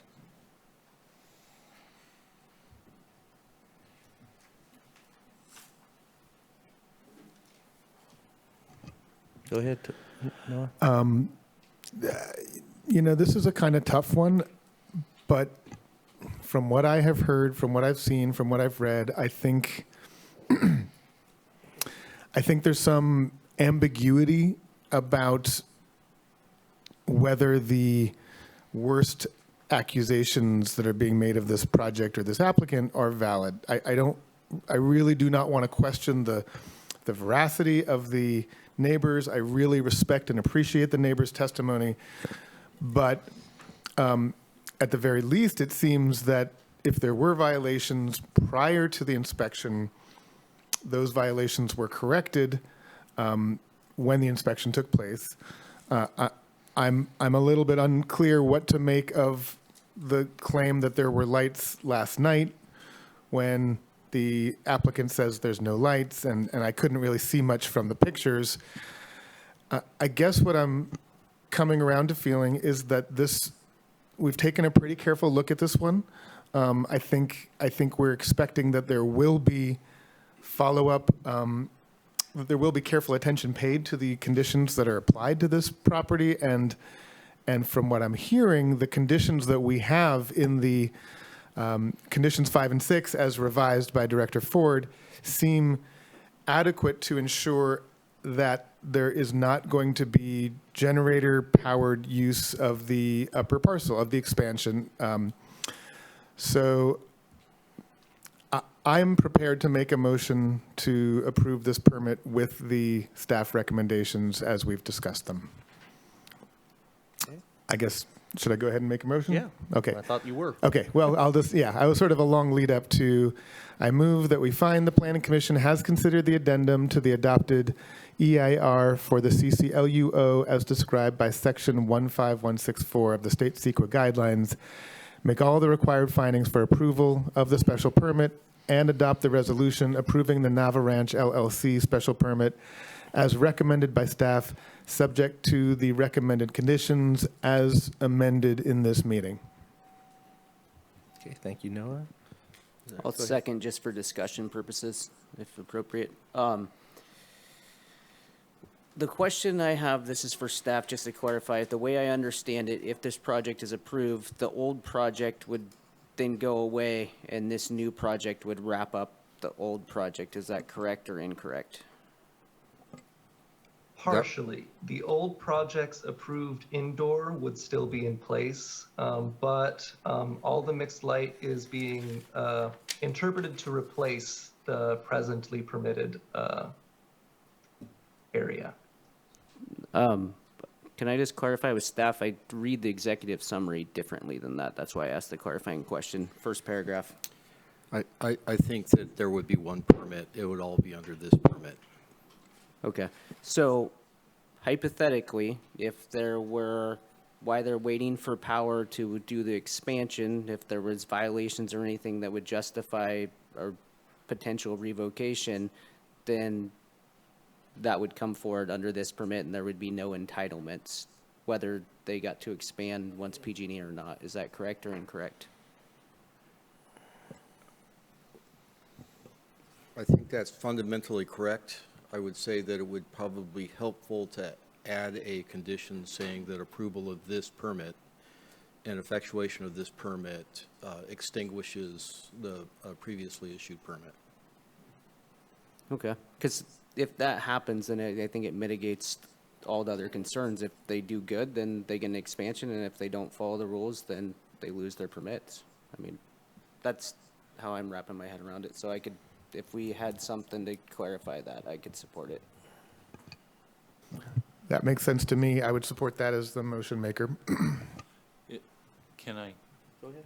I just want to make sure I was understanding what you said there, Thomas. You mean complete revocation of including their first permit? The way I read the executive summary on this project, it basically wraps that old project into this new project, and I don't know what the proper term, but the old project goes away. I think if I could interpret what I hear Commissioner Mulder saying, is that if one permit was in violation and happened to be revoked, then there would be no permit remaining.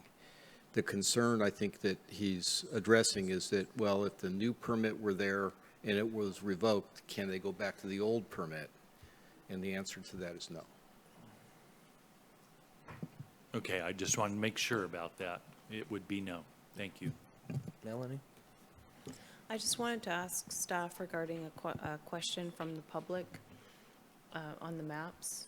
If you could answer the question. I believe it might have been Bonnie. Yeah, as I recall, the question was whether or not, how would it be shown on the map? And we show two things on maps. One is new, and then pre-existing that are in the application process, and then they have different hatching once they're approved. So if this were to be approved tonight, it would just be hatched as approved. Currently, it has hatching for approved and coloring for new. Great, thank you very much. All right. So seeing no more hands up, we have a motion and a second. Any further discussion before I call for the vote? All right, Tripp. Roll call, please. Just to clarify, before you make that, call that vote, that language about the permits was added in to the motion. We both agreed upon it, but I just wanted to make sure.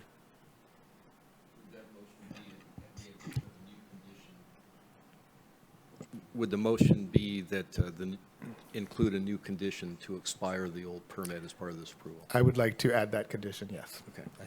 I thought that Noah had already agreed to that, so. And the seconder is good with that. Okay, thank you. All right, Tripp, now you're up.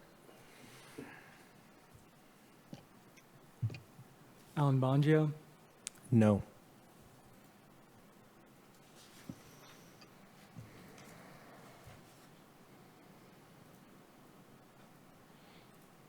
Noah Levy, Yes. Brian Mitchell, No. Mike Newman, No. Melanie McCaver, Yes. Thomas Mulder. Yes. Oh, boy.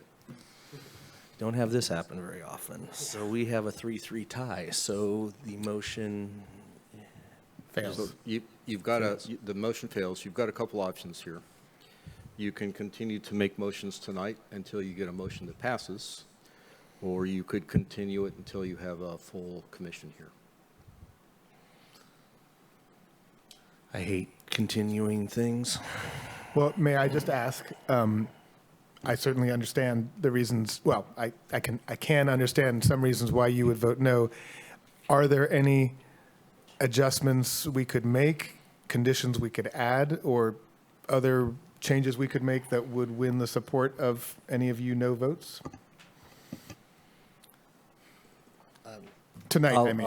I'll only speak for myself. My concern is the concerns of all the neighbors, but most of all, it's the concern that the setbacks to the BLM, and that's public land, and the accessibility for the public to be able to use that land, and as it gets so built up around it, that's going to get less and less, and so I'm rather protective of that. And we've already lost the ability to use so much land, not just from private landholders, but from the government not letting us on it. So that's a huge concern for me.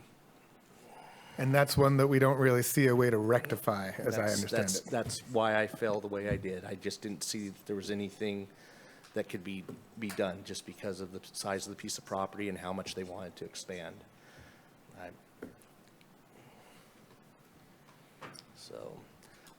We could wait for another commissioner, but we're only missing one, so, I mean, that might be Someone can propose an alternative motion.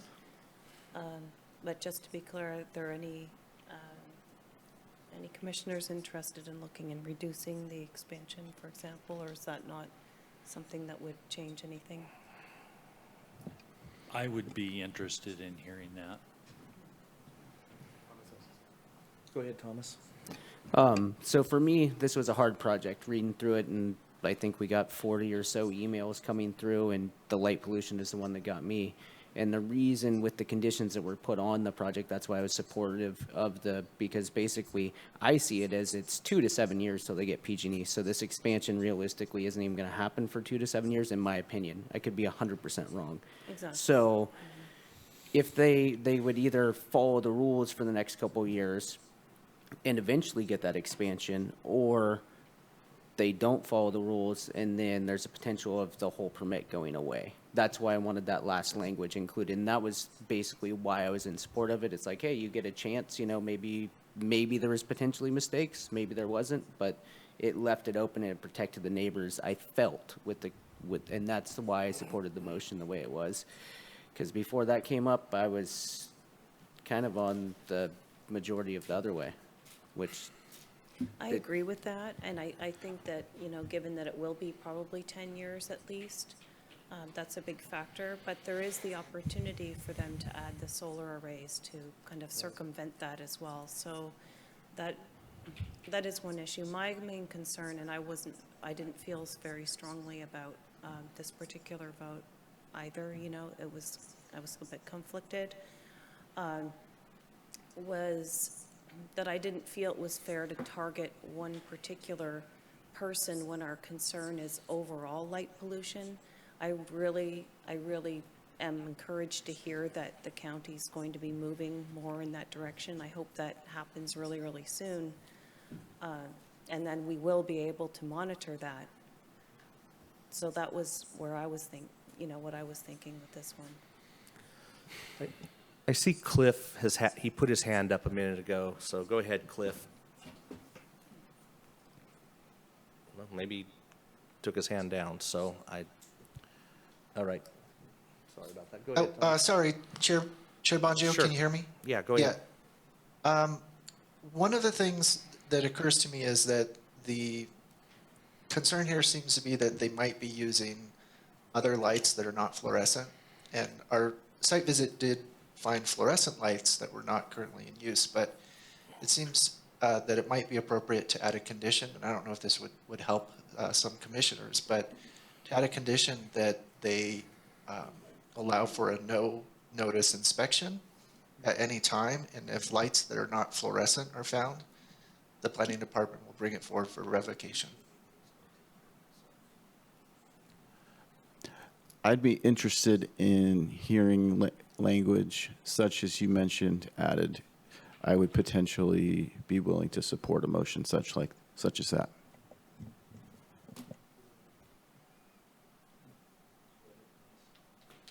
Is Cliff still on? Yes, I'm here. I'm just trying to work out the language, but I think a condition would read something along the lines of the operator shall allow staff to access the site at any time with no prior notice, and should any lighting in the mixed light operation be found to not be fluorescent, the planning department shall bring the application forward to the Board of Supervisors for revocation. So, Cliff, the question I had for you, were you on site at the site visit, and if so, I mean, I guess the question is, did it look like the site was wired capable of powering more than fluorescent lighting, or did it look like it was just ran with extension cords? Because I mean, that's kind of the question.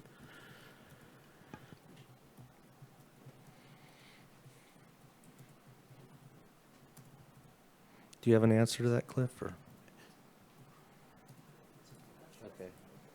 Oh, that's okay. Go ahead, Brian. Yeah, I'd like to add to that language, also, in addition to the unapproved lights, if they're found to be using the unapproved diesel generator that's marked to be removed, that also triggers revocation. Then, in that case, I would be comfortable with supporting the expansion. Okay, I'm going to comment all that. We've put things on grows from time to time, and what I'm finding out, the more and more time that I spend on the commission and being out and seeing, is we have no way to enforce that. We have one, very little will to do it and not the resources to do it. And I'm not sure how we get to that, but that's for another discussion. But we can throw all these conditions on this, and I don't think it's going to change anything. And I don't necessarily believe that these are bad players in the light realm, because all you have to do is take a drive any morning, any evening through that region, and you will see lights on everywhere. And I've got the pictures to prove it. It's everywhere, okay? We have to get to where we want to deal with that, and we're not dealing with it. So I'm at the point where I'm not willing to put conditions on things that I know that we are not going to be able to enforce. I'm not saying that it's all bad, the staff's all bad or anything. I'm just saying they need the resources to do it, and they don't have that. And if we were half as interested in taking care of what we put out there already as to just getting more permitted, I think we'd be in a lot better place in the county. But that's for that other discussion, and I will leave it at that. I'll just say my vote's going to stay the way it is. Go ahead, Thomas. I'm really not in support of no notice inspections, especially if there's residences on site. I do see there's 2 residences, something I don't favor, and you would lose my vote. So if that's the motion, so then we'd be back to a 3-3 the other way. So this is a tough project. I mean, there's valid concerns from the community, and I think if the right conditions are made, it could be moved forward. Or I really don't know. I don't support no notice, though, with there's residences on site. Nobody said anything about no notice that I know. That's what his whole thing was if you're willing to put your word behind the fact that you will not only follow your existing requirements, but the new ones we're putting on you, and if we show up and you're not following them, then you don't have a permit anymore. If you're willing to go there and sign on the line, then that rectifies the issue of what we're hearing from the public, is that they're not following the rules. That's my concern. So I'm afraid that we're going to have to continue this until we have 7 members or an odd number of people, because I don't see how we bridge this gap unless the director sees a path to 4 here. If you're asking me, I unfortunately do not. You did, and I think the discussion's been healthy and has been good. I'm not gonna open back up. Thank you. So what is the wishes of the commission? Do you guys want to continue this till we have a full, and what happens if at the next meeting we don't, when we continue it to, there's just about always one of us missing, so not that whoever was missing and the new person wouldn't. If I could, Chair? Go ahead. You have attempted to negotiate a motion for approval. Maybe you should explore a motion for denial. Would anybody like to make a motion to not approve this job? I would move that we deny this project on the basis that it is not in the public's best interest, based on the testimony received tonight. Okay. Is there a second to that motion?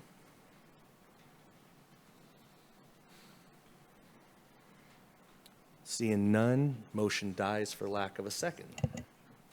Would anybody else like to take a crack at it? The chair can second those, can he? I could. I choose not to. I'd rather not do that. I've always, as a chair, not be making the motions or seconding them, so I just like to be consistent. Well, I will motion to approve the project with the 3 extra conditions offered by the director, with a reduction of a total increase of 15,000 square feet of cultivation area.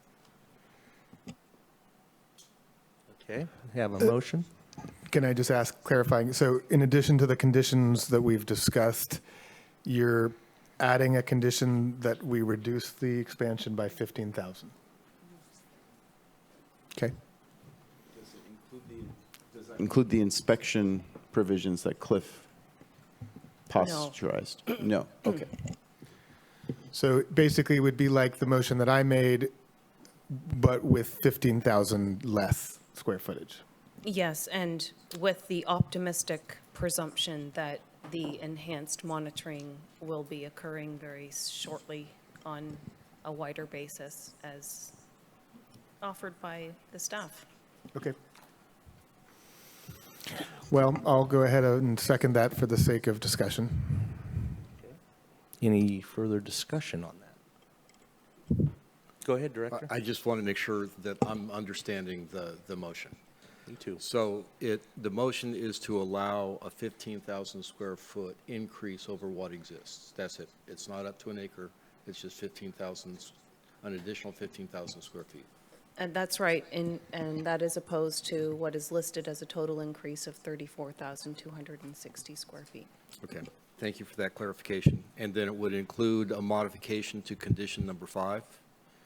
And it would include a new condition to expire the existing permit with the approval of this permit.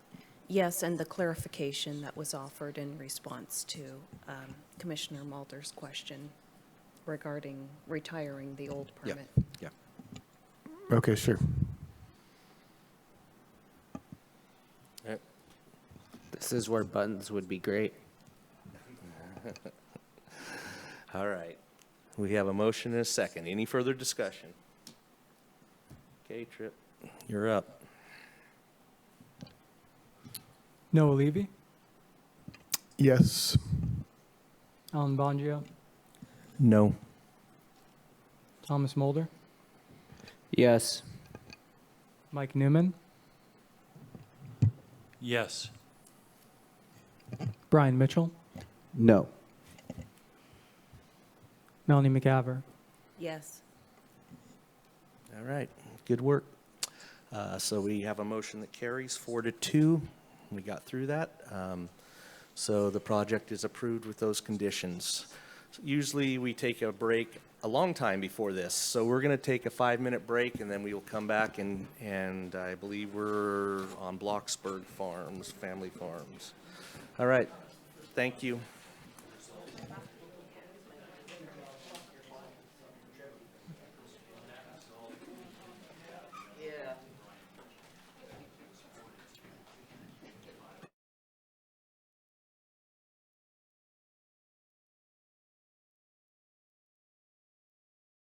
Everybody, so we're still having some technical difficulties, so there's a good chance we'll have no video, but we will have on Zoom. Access Humboldt has video and audio, but on Zoom you'll just have audio is what I'm understanding. So apologize for that, but some things are out of our control. Go ahead. Usually following the Legistar, it's quite a time delay compared to Zoom. So if someone was trying, from my experiences, following on via phone would be the best way to be live. If you plan on commenting, I think would be the way to advise people. Just call in. Yeah. So that was good advice. If you want to speak on any of the items, Thomas is saying that it'd be better to call in than to try and Zoom in. So just something to think about. All right. So with that, we'll get to item number 2, Blocksburg Family Farms, LLC, conditional use permit in the Blocksburg area. Take a staff report, please. Thank you, Mr. Chair.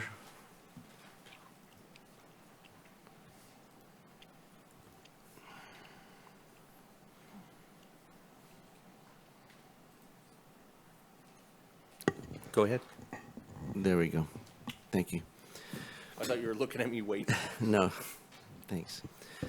So the project is the Blocksburg Family Farm LLC conditional use permit application.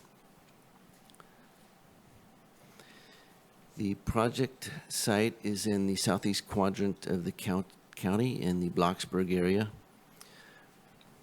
where the little yellow pin is on the map.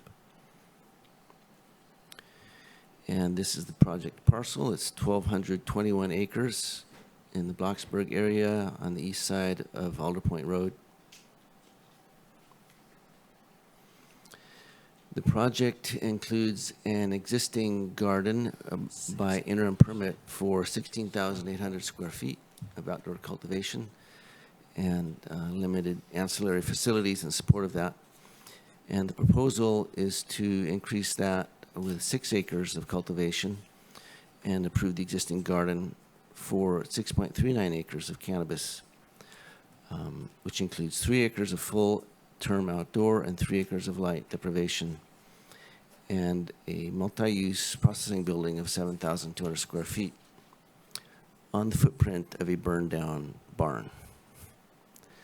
This is the site plan, the same project or parcel boundaries that you saw on the previous slide.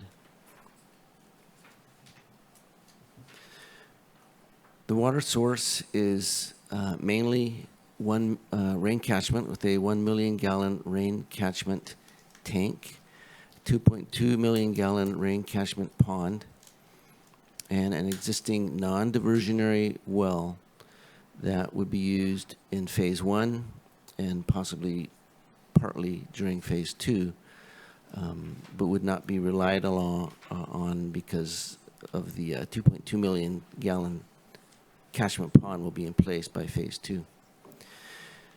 And 4 2,500 gallon storage tanks.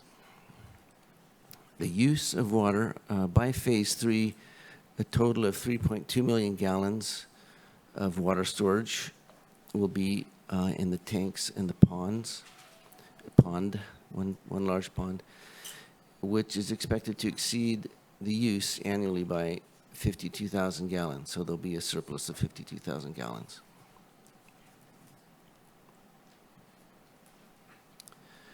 The energy source presently for the small garden is a generator. The applicant proposes to continue using a generator for phases 1 and 2, and then by phase 3, transition to solar only.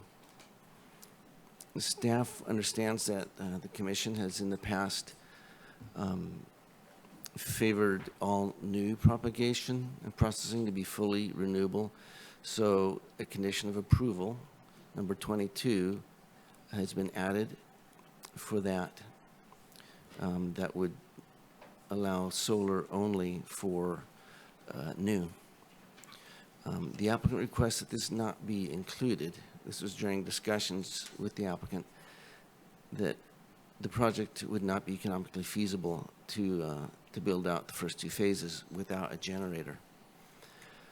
If it is commission's desire, that condition, number 22, can be removed or amended to just limit solar to either processing or the propagation greenhouse, or leave it as is. But I think the applicant will want to talk to you this evening about that. Can you speak a little louder? Yeah, and can I ask a question concerning your extra condition of approval?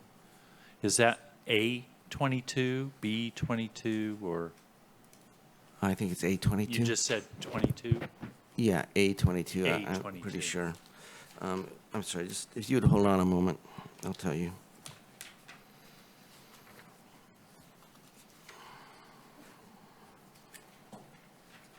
That's right, A22. Okay.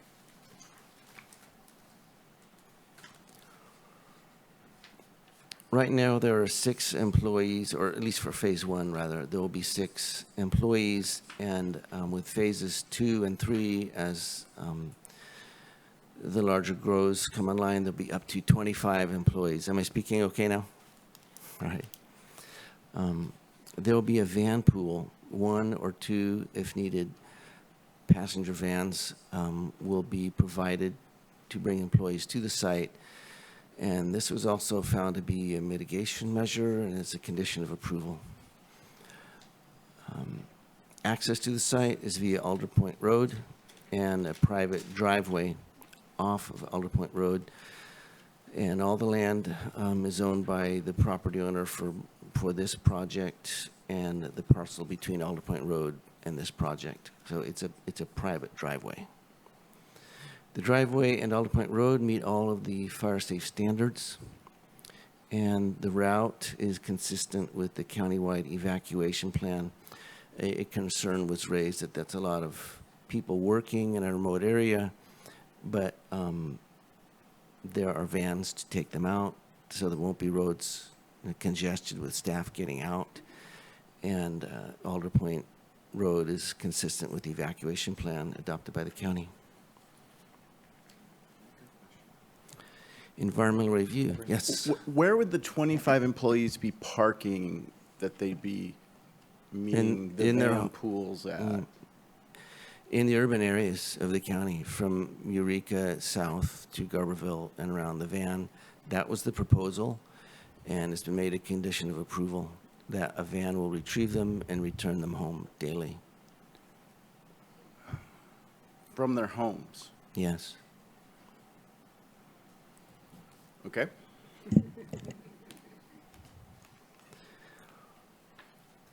Several special studies were conducted over the past 2 years in support of the application.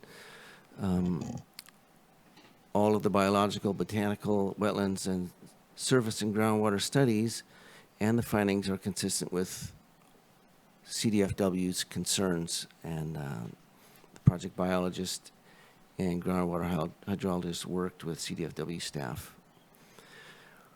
A CEQA Ice Mnd was prepared. There were 10 mitigation measures that came out of those studies, plus the one for the van pool. and were incorporated into the initial study that was circulated for 30 days at the State Clearinghouse and locally. And the conclusion was that there were no impacts that could not be mitigated by those 10 mitigation measures. Comments on the Ice Mnd.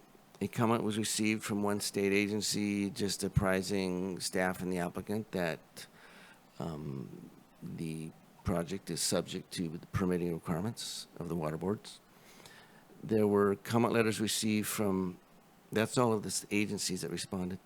Comment letters received from Jason Holder on behalf of Citizens for Sustainable Humboldt and the North Coast Environmental Center. The letters were received after the close of the secret review period and after preparation of the staff report, such that the letters commented on both. Mr. Holder stated that the pump tests that were conducted on the existing well were not properly done, and cited domestic well standards, but it will be used, it meets agricultural standards. And the tests were conducted appropriately for an agricultural well. Mr. Holder stated that the long-term sustainability of drawing from that well for the project was not demonstrated. The existing well will be used for the first phase before the 2.2 million gallon pond is in place. So it's not going to be used long-term. It may be used for the second phase, for the second year, partially. By the third year, a 1 million gallon steel tank will be in place, and the well will no longer be needed. So it won't be used for the long term. The well test showed 28 gallons per minute. So the well is not an issue, and it is demonstrated as non-diversionary by a geologist. The comments did not change the conclusions of the Ice Mnd.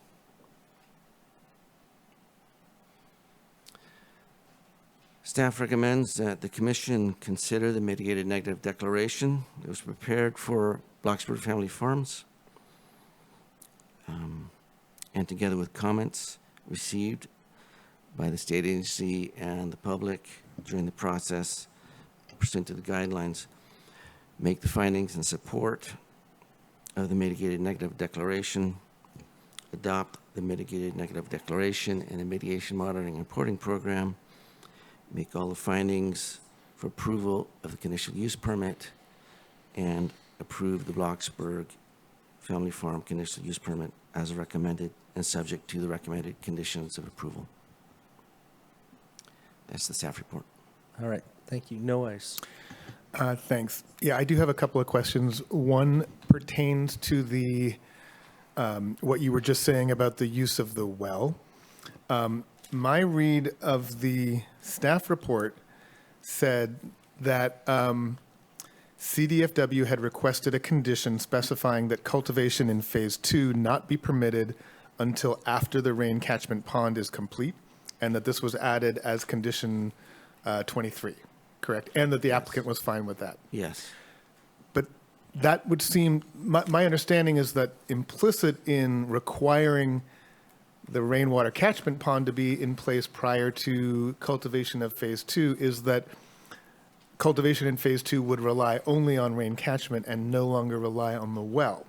Is that not the case? Well, that's the way I understood it. That's the way I wrote the staff report. And you're right. And condition number 23, I believe, says that, consistent with what we. Does it? I don't have it in front of me. Does it specify that the well will not be used, or just that the rain catchment pond must be in place? It doesn't say that the well will not be used.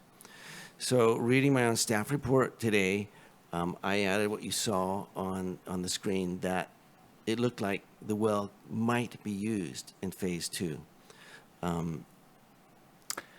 It may not be. It may not be needed if they don't have all 6 acres going at that time. I mean, I suppose we can decide that that's the case, but it seemed to me that if we were to agree to what CDFW was requesting, we would specify that the well cannot be used for phase 2 cultivation. That's, that's up to us, I suppose. I think that's a fair interpretation. Because, this is a very large project. I mean, and that's the other question that I have that may just reveal my ignorance, but I've had questions about this from the public. So can you explain to us how, even though this is an extraordinarily large parcel, over 1,100 acres, how it is under our ordinance that it's permitted to do 6+ acres of cultivation? I mean, people are asking me, what happened to the limits on, is that in compliance with our ordinance based on the size of the parcel? It is, but I'm going to let John or Cliff tell you exactly the code section and how it's worded. But yeah. So there's a couple things that come into play here. Number one is that for parcels that are larger than 320 acres, you can have 1 acre for every 100 acres in 1.0 up to 12 acres. And then could I ask Des a question? What is our intent relative to the phasing in the water? What did the staff report want to accomplish? I know you read it, and what it said may not have been exactly what you wanted it to say, but what did we want it to say? The way the staff report is written, that the well would not be needed after phase 1. So we probably need to fuss with the condition to implement what our intent was. Okay. Yes, yeah. That's okay. I would support making that clear. Okay, so clarifying that condition, saying no well after phase 1. Okay. They do intend to have it available for backup, but not to be relied on. Okay. Are there other questions for staff at this time? Okay, seeing none, then I'll open it up for public. Go ahead. We have some callers too. Ken Sawatsky, I guess I know the supervisors hate that term befuddled on this one. You have existing 16,800 square foot, which would be 1.0. You have a new grow for the remainder of the project, is that 2.0 or is that still 1.0? I don't quite understand that. The generators for this kind of, the problem we have with generators, and I don't know, maybe Thomas can instruct me or educate me on this, but the generators are frequently used highly in your ancillary use. Isn't that where you propagate and you grow them up to teens and you bring them up in there? So your high uses in ancillary, I noticed you already exceeded the 10% ancillary, if my math is right, 2,000 square foot with 16.8, and then that's going to be going up by another, what was it, 8,000? Yeah, includes 8,000 square foot of proposed and 2,000 of existing. So you're going to have 10,000 square foot of ancillary. High energy usage. Now, I don't know what the calculations are for that, but there's just no way that that extra 8,000 square foot should be allowed to be on a generator, any way, shape, or form, in any phase of the project. I guess technically they could have a generator for 16,800 plus it should only be 1,000, whatever, 10%. It's treated as this is a new project. This is not existing. Should be treated as such and should, I think the findings that you can make for this new project are easy to make, that generators should not be used on any of the new project. It should be 2 projects in my opinion, but I guess that's how we're lumping them up these days. So that's just my thing, and I don't quite understand. Maybe I'm just out of sync as far as what was intended with the ordinance. I always got a kick of that 320. I think that was some friend of Rex had a 320 square foot, and it just come out exactly for that one. What was that? Can't remember the name of it, but it was one of the first big ones that went through and totally designed. I was sitting in the audience, and the supervisor looked at him, and they go, this is right, and they look at me, I just had, so they got it right, just what he needed. So that's what's so sad, to see these things designed around somebody's personal desire to make money, not what's best for the environment. Now, you guys get to interpret and use whatever discretion you can. I definitely would cross your T's and dot your I's on the water thing 100%. That's one thing I think you got straight fine. Thank you for the opportunity to speak. This is just a big project, doesn't belong out in the woods. All these employees getting there no matter what, from Eureka, in a van. The carbon imprint on these things are horrendous. I'm surprised that, I think there's a group 350 or something like that, that's about all kind of environmental things, and we should all, I think they should make them ride bicycles up there, is what they should actually do on this kind of thing. So just a thought. I'm going to get a hold of that group and see if they want to have input on these projects. Maybe a good thing, or no, maybe you know them or something. Have them come in and play here. It'd be interesting to see what they say. Thank you for the opportunity to speak. Thank you. Anybody else that's here with us tonight want to speak? All right. So next we'll go to the Zoom, and the first caller is Public 3759. I'll give you some extra time because the connecting. Hello, good evening. Good evening. Can you hear me? Yes, go ahead. Good evening, Commissioners. This is Jason Holder. I'm calling in on behalf of Citizens for a Sustainable Humboldt.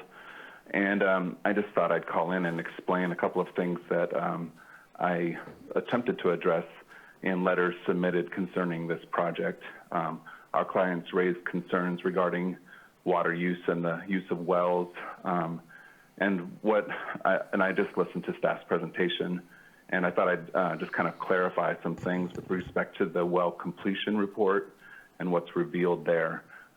So what we're pointing out in our comments is that well pump tests, well production tests, should be conducted in the dry season, regardless of whether those wells are used for agricultural or domestic purposes, especially if you're permitting a large industrial project out in a place that may be dependent upon wells. And so that's one thing I just wanted to point out, is that what we're looking for, what CSH is advocating for, is for determining, when you're depending on wells, that well will be sustainable as a viable source. And what we did in the letters, we pointed back to your very meeting on November 18th of last year, where you had David Fish explaining what he advocates when he goes to propose a well for, or dig a well for a proposed project. And he looks for well production tests that occur in multiple seasons and over a couple of years in order to determine that the aquifer is viable. And so that's what we're advocating, and that's what the letters were going for. And thank you for the opportunity to speak. Thank you. Next caller, 7108.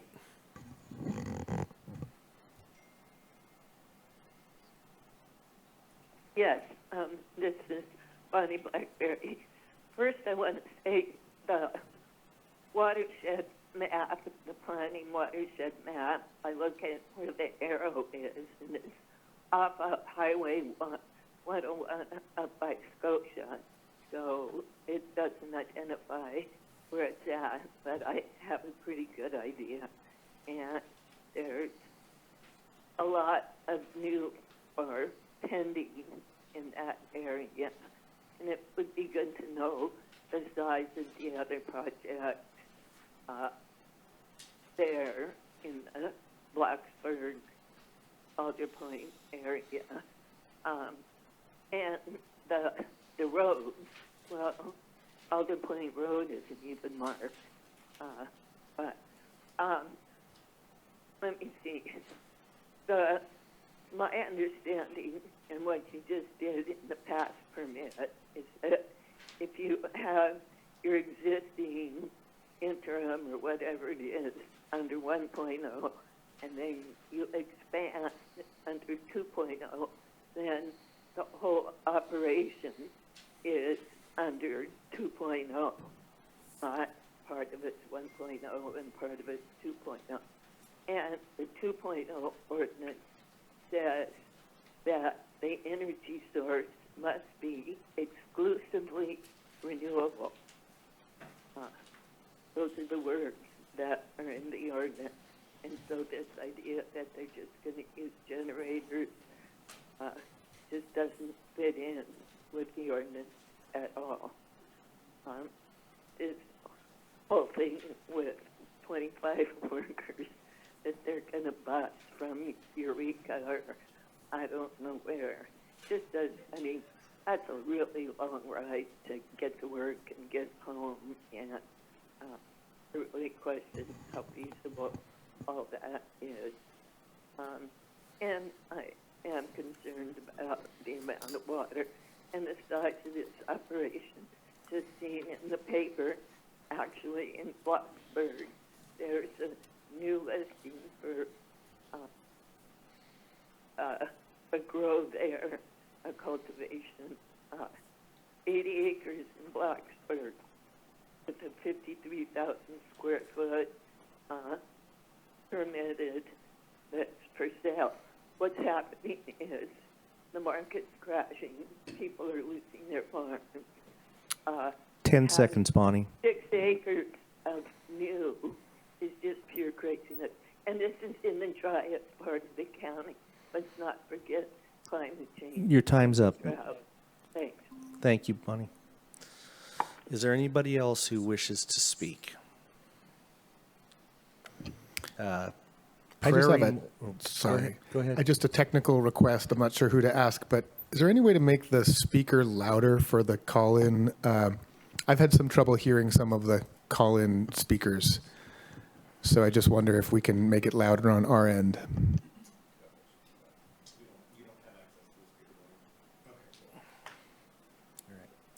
Thank you.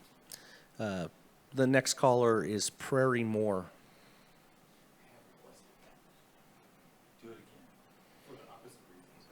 There you go. Good evening. Can everybody hear me? Yes. Welcome. So my name's Prairie Moore. I work for Natural Resources Management here in Eureka, and we did a lot of the biological work on this project. And I just wanted to clarify a few things that I heard in the public comment. The first thing is this project is actually under 1.0. It's not a 2.0 project. And the power for everything, including the propagation at full build out, will be under alternative energy, not generators.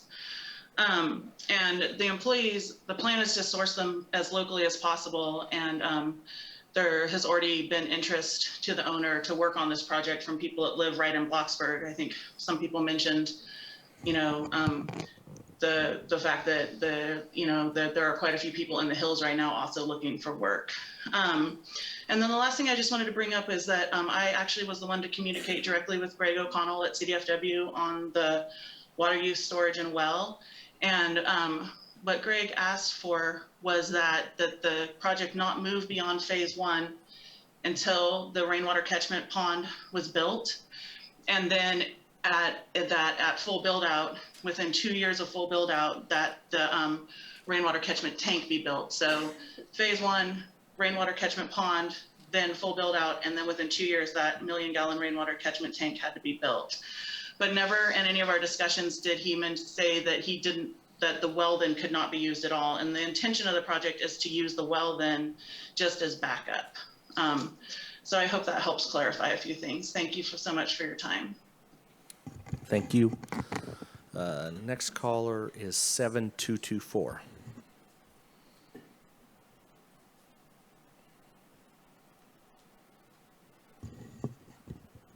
Go ahead.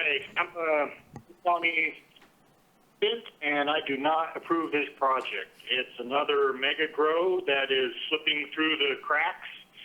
That basically, the special law, as John Ford said, 320 acres.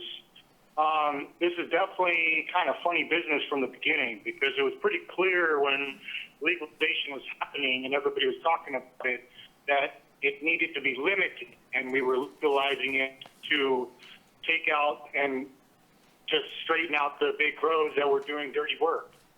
And so this is just like total backwards again, and way too big of a size. You need to think about it in economical terms and viability. So anyway, much better results if you think about things instead of just keep approving these new grows. That's all I got to say. Thank you. Is there anybody else who wishes to speak on public comment on this item? Go ahead, David Lindberg.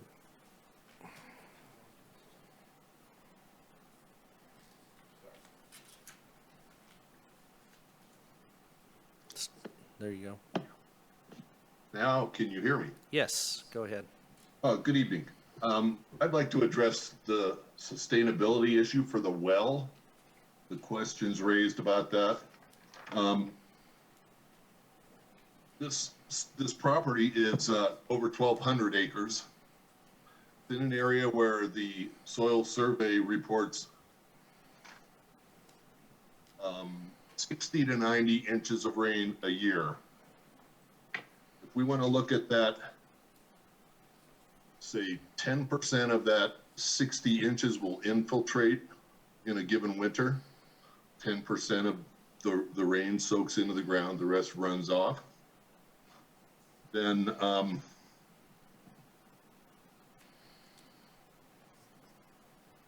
the 3.1 million gallons at build out, all the water in the pond and from the well amounts to about 2% of the water that's going to fall on this 1,200 acres on this applicant's parcel. So 1,200 acres, the applicant will draw at most 2% if he uses only the well, which he's not going to do. So given the pump test that stabilized 28 gallons a minute, the volume of recharge that you'll get from a winter based on 10% soaking into the ground of the 60 inches of rainfall, that's the lower end of the Soil Conservation Service's estimate. It appears to give plenty of recharge to the well, making it sustainable even in the long term. And if you have any questions, I'll try to answer them. All right. Any questions for David while we have him here? Go ahead, Noah. Yeah, thank you, Mr. Lindberg. Can you tell me, because I'm not able to see it on the site map or the parcel overview, where the well, first of all, the well we're discussing, is that just one single well? And where is it in relation to the property lines? I'm curious about how close or far it is from any adjoining properties. It's my understanding that there is only one well. That should be confirmed by the applicant or their consultant. And in this 1,200 acres plus, the well is in section 5, and it's in the northwest corner of the property, about as far away from Alder Point Road as you can get. From the property lines, it's looking like it's over 1,000 feet to the nearest property line. Oh, okay, thank you. You're welcome. All right. Any other questions for Mr. Lindberg while we have him here? Nope. All right. Thank you, David. Thank you. Good night. All right. Good night. Any other public that wishes to speak on this item? All right. Seeing no more hands or nobody in the audience coming up to the podium, I'm going to close the public comment and bring this back to the commission. All right. Go ahead, Thomas. Oh, I'm sorry. One or the other. I just have a question that occurred to me as we were listening to some things, and then I was trying to find it. I'm trying to find in the staff report and the requirements about the van use. Where is that for transportation? Yes, it's both a mitigation measure and a condition of approval. Is that what you mean? It's number 34, A34.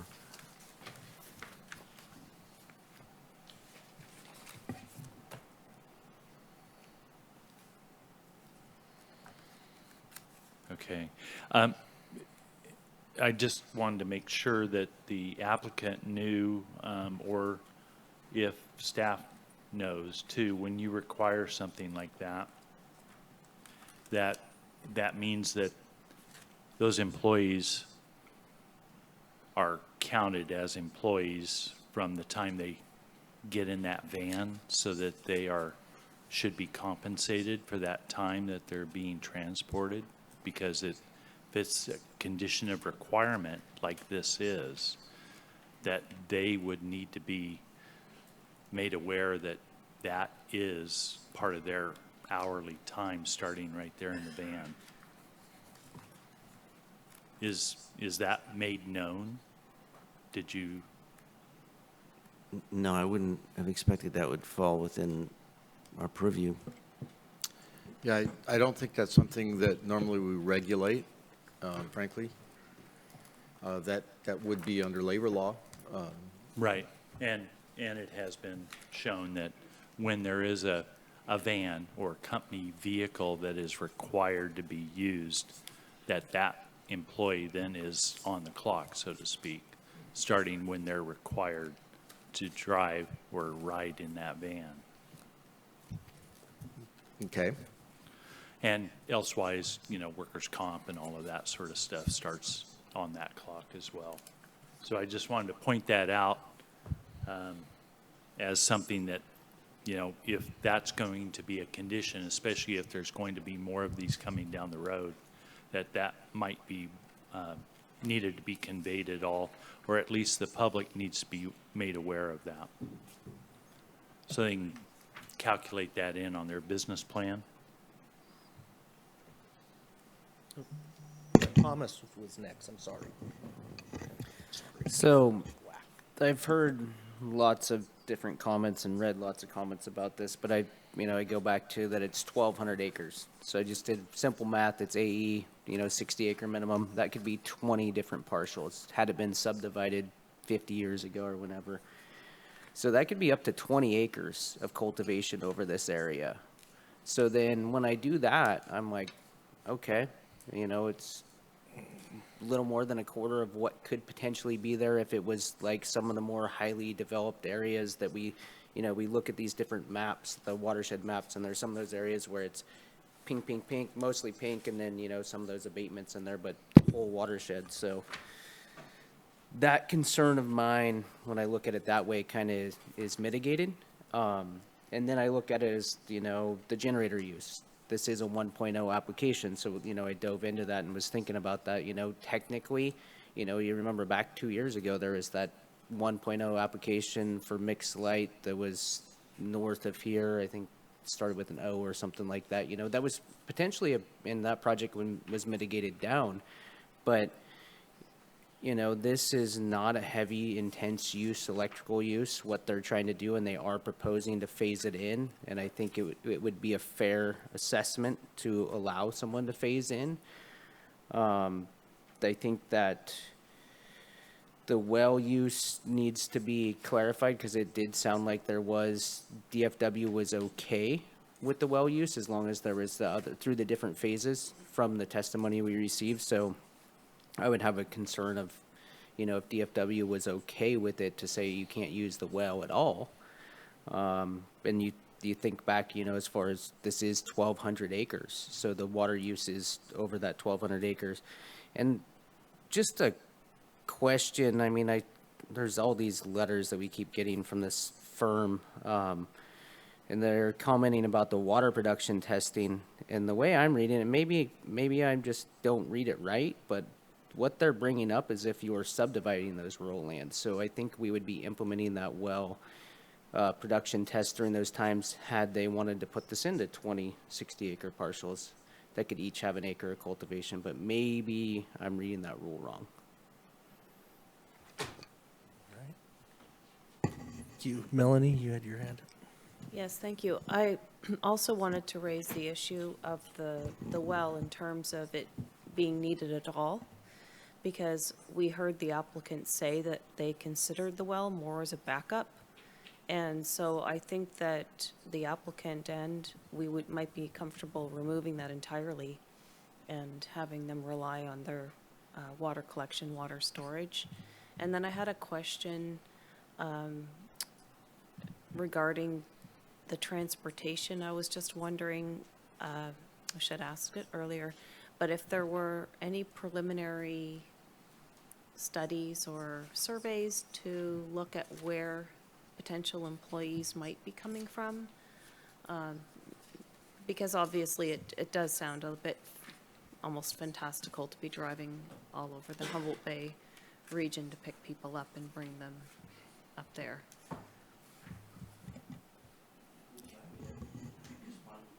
To that, yeah. So the initial study did have actually a rather beefy transportation section that included analysis of both ADT and VMT. And under VMT, it's nothing, and under ADT, it isn't. And actually, I'm not sure why the analyst decided they needed that mitigation measure, but it's there. And so, you know, I didn't want to second guess that. I think the secret document preparer is online here, but this is the baseline information that the applicant gave them to work with, that they would be providing these buses, or these passenger vans, and it also turned out to be required as a mitigation. So, you know, as far as the assumptions that where the workers are coming from, you'll have to ask the applicant. Right, it was that latter part that I was inquiring about. I did see the other studies, but I was wondering if they had any idea as to where potential employees would be residing. Mm-hmm.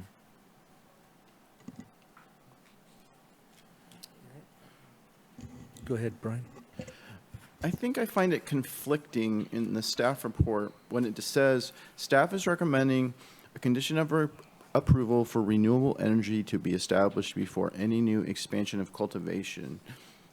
But then it's saying a solar array would be provided for phase 3. Isn't there expansion? Wouldn't phase 2 be considered expansion as well? And so therefore, wouldn't we want the solar array to be developed for phase 2 as well?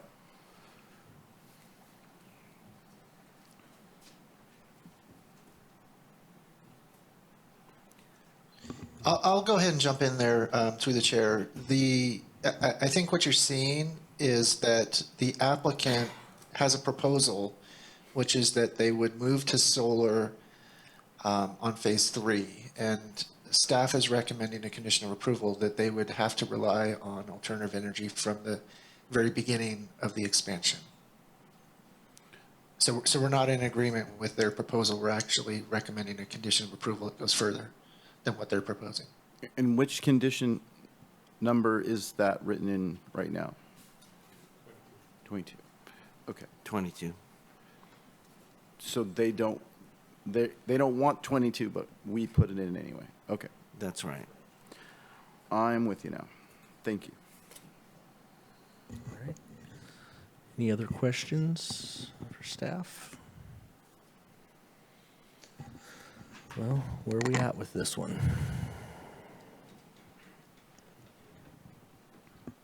Anybody care to make an attempt at a motion?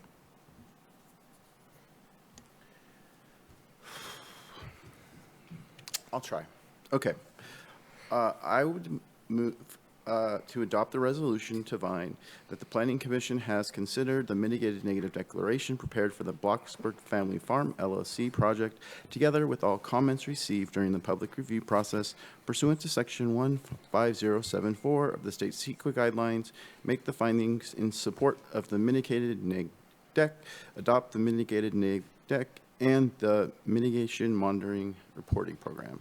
Make all the required findings for approval of the conditional use permit and approve the Blocksburg conditional use permit as recommended by staff and subject to the recommended conditions.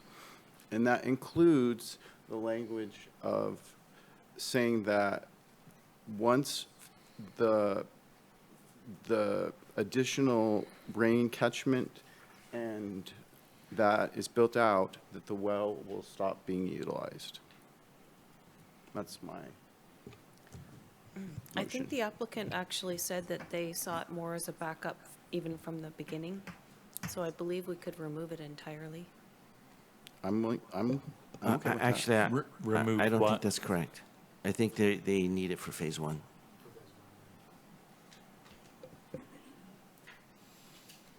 All right. Thank you, Brian, for the motion. Is there a second to that motion? I'll second. All right. Any further discussion? Just clarification. So that last bit about the well, what are we talking about there exactly? Not having that added into number 23? So I'm talking about the well will be utilized for phase one. Right. And then they'll be using the infrastructure that they build out for rain catchment instead of the well, starting with phase two. Which is number 23? Yeah, so I think, if I may, that it would require modifying condition 23 to specify that use of the well for irrigation will be discontinued after the rainwater catchment pond is in place.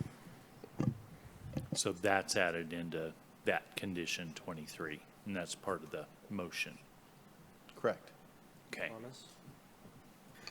So there's all these different conditions around phase two and phase three, but would anyone be opposed to looking at phasing in those electrical needs, even let them through a generator use through phase one, and then, once phase two comes around? Just thinking that hypothetically that'd be 2 years. Every other project that's been conditioned to be off a generator use is somewhere in the 3 to 5 year range. I'm going to support this project either way. I think but it's just something to be considering as a potential. The way the staff report reads is that all the expansion is going to be utilizing solar generated power or be grown outdoors. And that's consistent with new cultivation or 2.0. So this is kind of one of those, we're starting with an existing project, which is subject to 1.0, but the expansion we should be looking to 2.0, shouldn't we? To make sure that there's no additional impacts beyond what we measured in the EIR. Yes. Go ahead, Director. So I do want to clarify that there was a previous permit on this site that was rolled into this permit. They're both 1.0. This is a 1.0 permit. So whereas the last one, there was a previous, the one we heard earlier tonight, or that you heard earlier tonight, there was a permit that was previously approved and then it was being modified. This one, the prior permit was not approved. This is a 1.0 permit, came in before December 31st of 2016. And so this is a 1.0 permit. Okay. I'm willing to see your side based on that. That's why I was bringing up, because it was a 1.0 application. For consistency purposes. That's the reason I threw out the idea. Nothing more, nothing less. How about phase out by December 31st, 2026? That's what we've been doing on other projects. Actually, they offered to phase out by 2025. So that's what I read, that it said somewhere in the staff report. And I'll just say, as the seconder, that, I would agree with Thomas that given the fairly low electrical needs, we're not talking about lighting for cultivation, just for drying and propagation, that, phasing out by 2025 would be acceptable to me. I agree. All right. Any more discussion? All right. Tripp, you're up.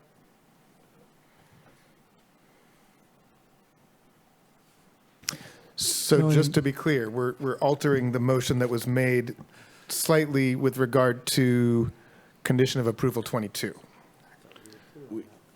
We are allowing generator use through 2025. Right. Yes. And also condition number 23. About the water, specify that the wells. Well will be not used after phase one. Exactly. All right. Are we all done with discussion? I thought we were. I apologize. Okay. Now you're up, Tripp. All right. Time to shine. Thomas Mulder. Yes. Alan Bongio. No. Noah Levy. Yes. Melanie McCaver. Yes. Brian Mitchell. Yes. Mike Newman. Yes. All right. Thank you, Tripp. Motion carries 5-1. All right. So now we're going to go back to item number 1 on the consent agenda,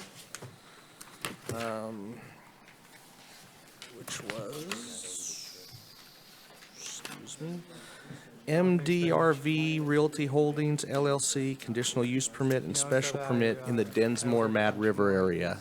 And we'll take a staff report. Yeah, specifically with that in mind. No worries. I don't know who's doing it, so. But thanks, Mike. You're the man. Just a minute, I'm sharing my screen. Okay, thank you. What are we on?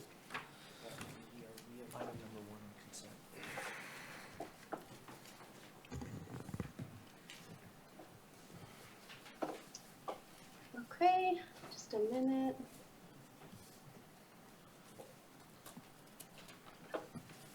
Good evening, Commissioners. My name is Megan Acevedo, and I am the assigned planner for MDRV Realty Holdings, LLC. MDRV Realty Holdings has 2 projects on 2 adjacent parcels located in the Dinsmore, Mad River area. One project is applying for 3 special permits, and the other project is applying for a conditional use permit and 3 special permits. Here is an aerial image of the location for MDRV Realty Holdings and its proximity to Dinsmore and Mad River. The projects are located northeast from Dinsmore and northwest from Mad River. The projects are accessed from 8 Mile Ridge Road, from County Lime Creek Road, which are non-county maintained roads off of Highway 36. The applicant submitted a road evaluation report for the access roads with photos designating the access roads as being developed to the equivalent of a Category 4 road standard. All approved projects off of the access road are required to enter into a road maintenance association. One project located on the northern adjacent parcel is applying for a special permit to approve an existing 2,000 square feet of outdoor and 4,850 square feet of mixed light cannabis cultivation with 720 square feet of ancillary propagation. Water comes from an on-site stream diversion, and a special permit is being requested to allow the continued use and maintenance of the stream diversion. Annual water usage is estimated at 50,000 gallons, 6.6 gallons per square foot per year, and a total of 50,000 gallons of existing water storage is designated for the project. Power is sourced by a generator, and the applicant will transition to solar. 2 employees are used on site. Drying and curing will occur on site, and trimming will occur off-site at a licensed processing facility. An additional special permit is being requested to approve a setback reduction to the 6 Rivers National Forest to approximately 320 feet. Cultivation areas are shown in green. The stream diversion for the project is shown with a blue starburst, and the generator location is shown with a red starburst.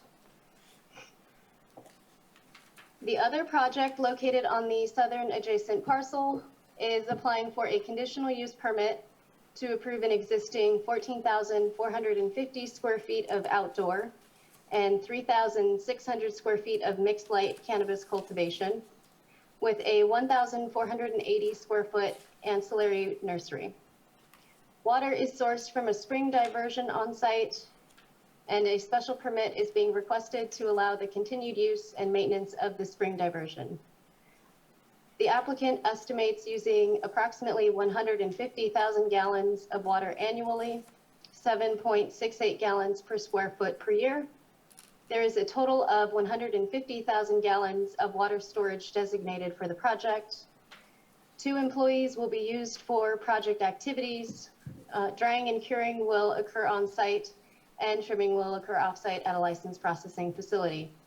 The project is powered by 2 on-site generators and is conditioned to transition to 100% renewable energy source by 2026. An additional special permit is being requested for the relocation and restoration of a historic cultivation area within a streamside management area. And another special permit is being requested to reduce the setback to the Six Rivers National Forest to approximately 497 feet. All cultivation areas are shown in green. The spring diversion is shown with a blue starburst, and the generator sheds are shown with red starbursts. Public comment was received in the form of a phone call and in an email, as well as in attendance at the prior PC hearing for one of the projects held on March 3rd. Some major concerns that were addressed by the commenters was the use of 8 Mile Ridge Road between the 2 adjacent properties owned and operated by the applicant, cars being parked on 8 Mile Ridge Road, blocking access through the road, low estimates for water usage, concerns regarding generator usage and fire hazards, impacts from dust, noise, and light, road deterioration, security, and theft concerns, and the potential impacts to water quality of the adjacent Mad River. Additional concerns raised at the PC hearing was the low amount of existing water storage on site and the effects of water use from diversions on neighboring water sources. The applicant responded to the comments made at the PC hearing in a letter dated March 21st, 2022. The applicant stated that he had only recently obtained the projects and that 2021 was the first year he cultivated at the sites.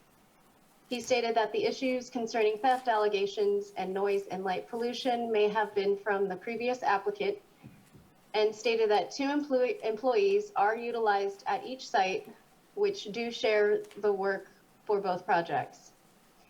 He offered to utilize a skid trail through the 2 adjacent parcels, but as there is no evidence that the skid road is developed to any suitable extent, this is not recommended for use by county staff, and the applicant shall continue to utilize 8 Mile Ridge Road allowed under an existing easement. The applicant also refuted the allegations of diverting water outside of a forbearance period, and he has included additional water storage in the form of 20,000-gallon bladders, which will allow the applicant to abide by a forbearance period. All bladders are conditioned to be replaced by proposed water tanks within 2 years of the project's approval. The applicant does have a permitted spring diversion located on the Six Rivers National Forest for domestic uses only. The staff report has included a condition that the applicant shall not utilize this spring diversion for cannabis irrigation. The project is also conditioned to adhere to international dark sky standards, as well as generator noise thresholds. Generator sheds are required to be permitted to prevent pollution and fire hazards, and the projects have included water tanks on site designated for fire suppression only. All approved projects are required to enter into a road maintenance association through our post-approval team, and an added condition was included in the staff report for the project to utilize on-site parking and not block the access through 8 Mile Ridge Road. This concludes my presentation, and myself and staff are available to answer questions. All right, Thomas, go ahead. So I remember all the wonderful comments and pictures we've got on this project before, or at least one of them. So my concern, it was brought up by the applicant to possibly use a skid road in between, and that's not recommended by staff.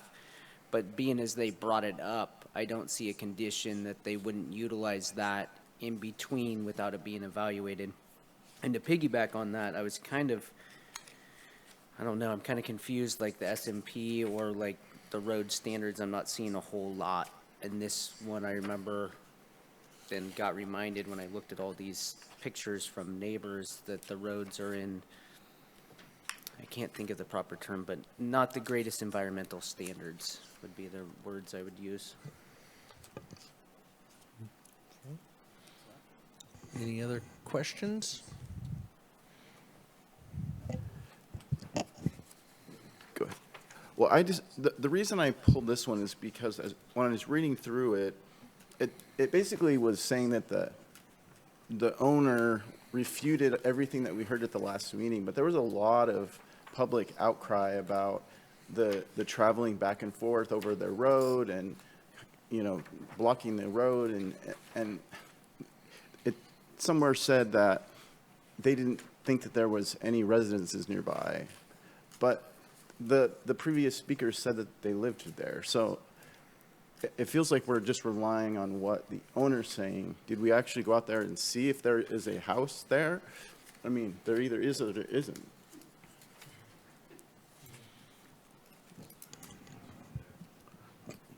Megan, are you still there? Yeah, I can comment on that. The two neighboring parcels where the neighbors had concerns, they do not have residences on them. Okay. If I could, Megan, while you're there, did we do anything to address the skid road, the common road between them? And you did mention in response to Commissioner Mulder that they are required to enter into a RMA, right? Yes. So the applicant's letter mentioned potentially using a historic skid road with quads. But we do not have any assessment of that road, so we're not recommending the applicant to utilize the road. That would need to be included in a site management plan that's prepared for the water board regarding water quality standards, and we don't have any information on that particular skid road. All right, go ahead, Thomas. I apologize. The other concern I had with this, I mean, if we were moving forward, it'd be nice to include some sort of condition that road shall not be, skid road shouldn't be utilized for cultivation activities, if they're managing their timber or whatever they're doing with their land, but cultivation activities, because it would have to be assessed in that SMP, because it puts you into another tier. I heard in the presentation that there was bladders installed, and I would like to know when those bladders were installed, if the applicant was just purchased this property a year ago and ran it. The other question, water assessment. By water consumption, the numbers are fairly concerning, and I haven't seen, reading through it, I haven't seen a lot of dry farming or mulching or other type of techniques that would lean towards water per square foot. And then when this is 100% diversionary, it raises concerns for me. All right. I was wondering, oh, go ahead, Director, if you want to respond to that. I was going to ask Megan, can you respond to any of that? First is, do you know when the bladders were installed?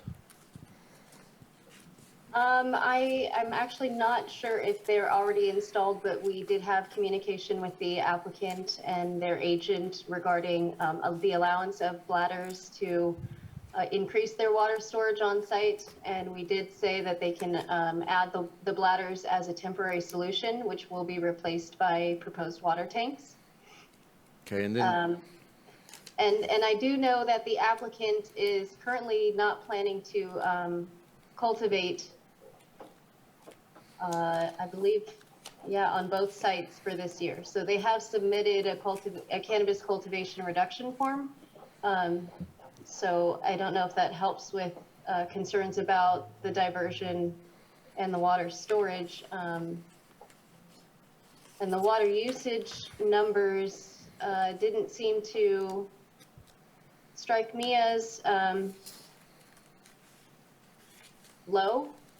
I think that they were actually fairly close to what I see with projects. Thomas, go ahead. Through the chair, I just got some piggybacks to that. The couple of the red flags where you have adjoining parcels with discrepancies of, about 1.5 gallons or something, not a square foot. But the bigger water concern that I heard in the presentation, it sounded like they were adding bladders really quickly for short-term water use, and I just wanted to make sure we had equality to all applicants, because if we were allowing that, I know there's many out there that would love to throw in some bladders real quick. Go ahead, Director. Go ahead and respond to that, Megan. I think with the critical situation a lot of farmers are in, we have been allowing bladders for certain projects that need additional water storage to meet a forbearance period so that they're not violating state regulations. But the use of the bladders are temporary. Yes, and the project is conditioned to replace them within 2 years. All right. Any other questions for staff? I have a question. Imagine this, it's about roads, but yeah, there's 6.3 on one road and 1.1 to 1.5 on the other road. And I see a lot of pictures and it says that it all meets a class 4, but on this size of a project, there should be a consultant involved, and I don't see that anywhere. Maybe I missed it or it's not in there, but I didn't see any road evaluation by any kind of a road professional, shall we say, an engineer or anything. So what's the status on that? There is no road evaluation prepared by an engineer. The applicant designated it being as equivalent to a Category 4. So that means, I believe, 20 feet with visual line of sight at pinch points. But definitely the road will require upgrades through Road Maintenance Association with our post-approval team. That is at least the plan for approved projects. So you're telling me there is no professional that's involved in this? We're based on the phony form that Public Works gives them that you fill out. They can say it has the carrying capacity of a Class 4 road, and we're going to go along with that. Okay. Yeah, with added photos, that was what the applicant provided, was a road evaluation form with a road map and some photos. Can't make this up. Sorry. All right. Well, more questions, Thomas? I'm going to formalize my thoughts after public comment on this. Go ahead, Noah. All right, let's open this up for public comment and see what they think. Go ahead, Kent. I'm proposing a subdivision, and I'm going to go and self-certify whatever I want on it. How's that? Here, I'll give you the form. Thank you. I'll sign it. This has been unbelievable from the get-go. I never can believe how this can happen. There's exceptions made for self-certification on anything out there. I mean, you need an expert on everything, but so be it. I had a problem with the lack of consistency in the staff report. We had two different projects. One said will be converted to solar. The other one had a specific time. So it should be nice, and I'm sure it's somewhere in the 180 pages here it says exactly when, but there's no consistency in your reports, and that should always be. Check the box, it should be the same each time, so you don't have to read the 186 pages if it's last minute and you come walking in here. You can look at that and see what's going on. I don't know. I guess I'll just let self-certification go. I guess there's nothing else we can do. It's a big mistake. It should never happen again. If something's brought before you folks, as far as anything goes, you need expert witnesses. We need hydrological engineers. We need engineers. We need geologists. That's why things are done that way to the rest of us in the real world. Anyway, I'll just kind of throw my hands up and walk away on this one. I didn't pull this one. I appreciate it being pulled. And I would like the clarification as far as when that particular thing will be converted to solar, since there wasn't any time on that one. Thank you. Is there anybody else who wishes to speak on this one? I'm sorry. I didn't realize it. Is there anybody else? Oh, Steve Green Road. Go ahead. Howdy, everyone. My name is Steve Breitenstein. I work with Green Road Consulting. I'm working with Mr. Mohan, who's the applicant for the project. I just wanted to pitch in to answer any questions, if you had any, that I might be able to answer, and then to just address a couple things, concerns you guys had regarding water use and the bladders, as was briefly mentioned, this applicant, when we got involved, the property had already been cultivated for 3 or 4 years, and we've just been working on it for the last one. The previous applicant had these bladders on site and were using them, and it was the combination of the bladders having to be decommissioned and then kind of at the same time a concurrent the pond that was a water source was listed as on stream and therefore not usable as storage, and that's what created this big water storage discrepancy at the last hearing. And the planning department was gracious enough to offer us the ability to put the bladders to refill them in the short term, because that's the deficit. I know during the last hearing there were some concerns that if there's not enough storage compared to the annual projected water use, does that mean they're stealing water? It doesn't. It just means that they lost a bunch of their storage and now they have to get it back. The 2 years to do that, I think, is fair. And as Megan mentioned, there won't be any cultivation this year. So I believe that they haven't even filled the bladders. I'm not sure about the whole status of how much water they've filled to storage already, but they won't be using any for irrigation, that's for sure. And then as for the roads, we don't have I think the application, the road evaluation was pre-existing, something that the previous owner put together. So we don't have a road evaluation for the in-road yet, but we'd be happy to get you one if you'd like us to. I'm sure Road Maintenance Association can definitely take care of maintenance. I'm sure the applicant would love to pitch in to improve the roads. As for the interior road, I haven't personally seen the skid road that connects it, although we weren't asked anything about the skid road till tonight, but we'd be happy to evaluate it. I think it was mostly meant to transport human beings between the two properties, because that's the major use of this connecting road that passes through the neighboring properties. And so, if anything, they could walk on that path. I think that the applicant brought it up to just to indicate that there is a way. There's not like a ravine or a chasm separating the parcels. You can get through it. It's just if you're going to drive a truck, you got to take the shared road. That's all. I have a question for the speaker. Are you still there? Yes, sir. So the roads, I guess I'm going to ask, do you have the stamp to stamp this road? And would you be willing to sign off and stamp this road as a Category 4 or equivalent? I am not personally a civil engineer, and so I don't have a stamp. So no. Okay. Is there anyone with your team that would be willing to speak to that tonight?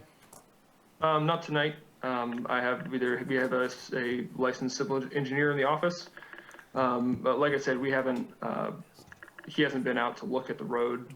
We haven't evaluated the road. I mean, I've driven on it. I can offer a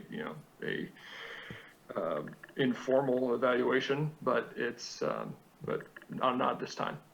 Okay. Thank you for that clarification. All right. Okay. Thank you. Go ahead, Noah. If I could also ask Steve a question. I'm still just wanting to be clear on the water source. My read of the staff report is that there are 2 springs. One spring is relied on by one parcel, and the other spring is relied on by the other parcel. First of all, is that correct? There are currently three water sources. One of them is in a deeded, or sorry, it's actually not deeded. There's an old water right on the neighboring Forest Service land for domestic water only that serves both parcels. And that's for domestic use only. Okay. For domestic use only, yes. And then each parcel has a surface water diversion that's used during the winter period for filling the storage tanks. So for cultivation, for irrigation purposes, it is those 2 springs that you just mentioned that are relied upon entirely, correct? That's correct. And then I think you said something about winter season. So what, if you could clarify what the terms of forbearance are with regard to the use of those 2 springs? I think the LSA, if they, all I can say is the standard forbearance period from April until November is when we're not allowed to use it. I don't have the full lake and stream bed alteration agreement language in front of me. But actually, that answers my question. I just wanted to make sure that it was something like that, April to November or October. I mean, that is the standard water board forbearance period, and that is if the gauge station on the Mad River is reading green, you may divert. Then you can pull from the streams to fill your tanks. I see. Okay. Thank you. Public 7108.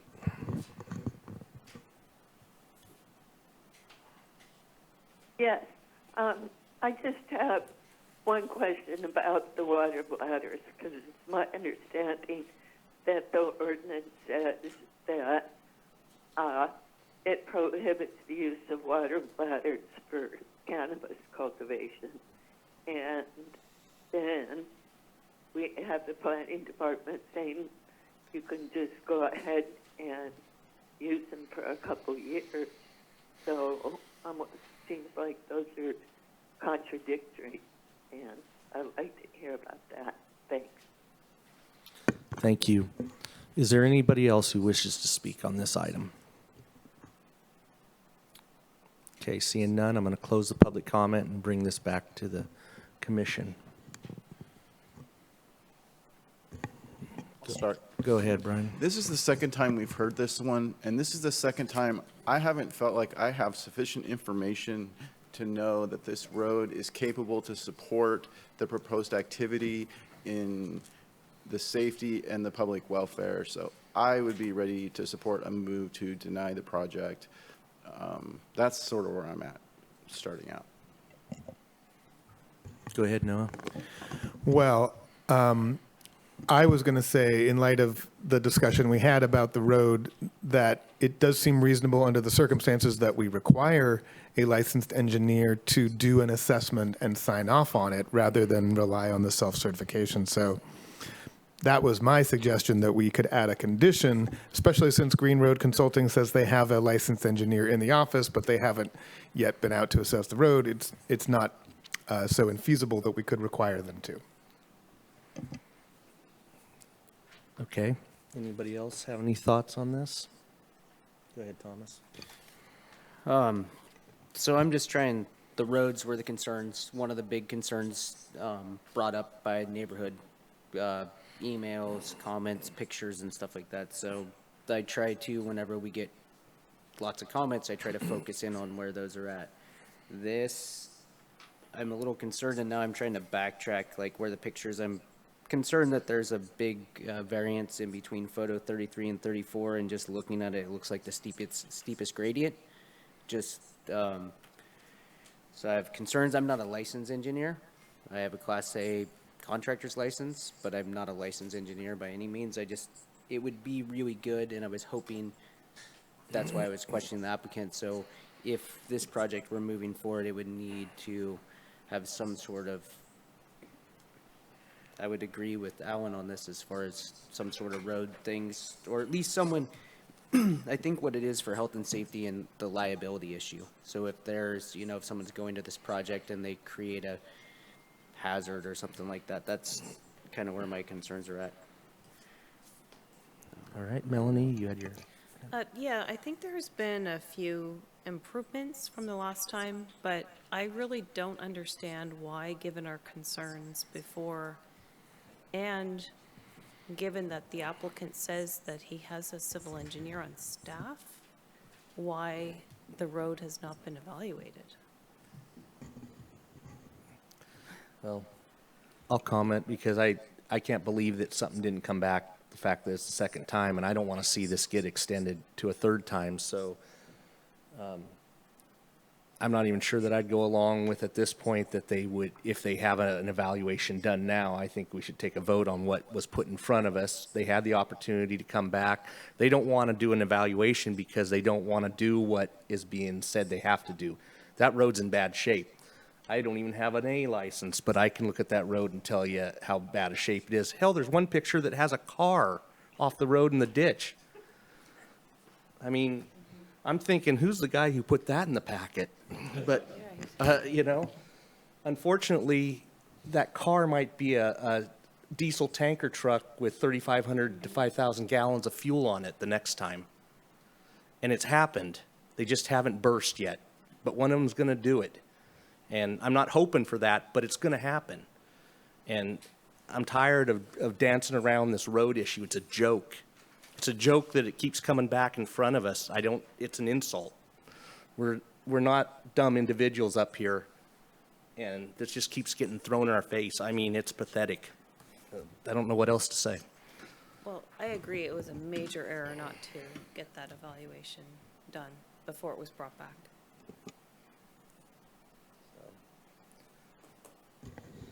Go ahead, Thomas. I think, I'm just backtracking or thinking out loud. So they do have a notice in that they aren't going to cultivate this season. I think these projects could be approved with the condition that they need to have a proper road evaluation done.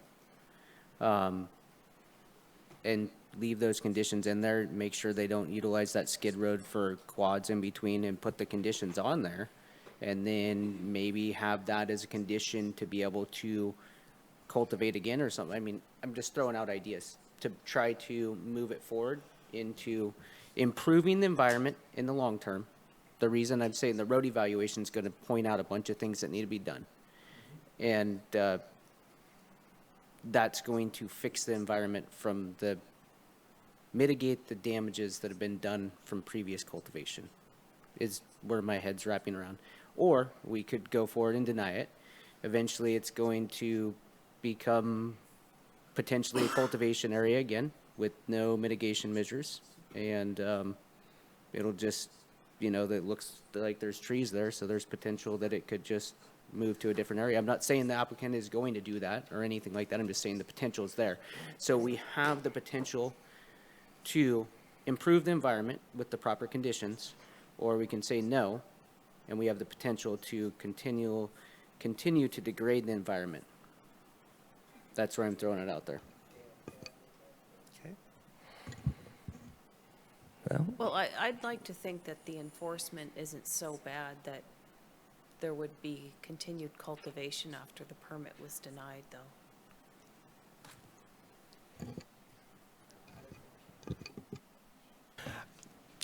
Well, I mean, if I can just speak up, I think I agree with Commissioner Mulder that I understand your frustration. I share your frustration. I do think it's pretty bad that this was brought before us without a road certification, but I would be willing to approve this project if we added a condition that would require a road evaluation by a licensed civil engineer and the completion of all road improvements that it specifies prior to cultivation.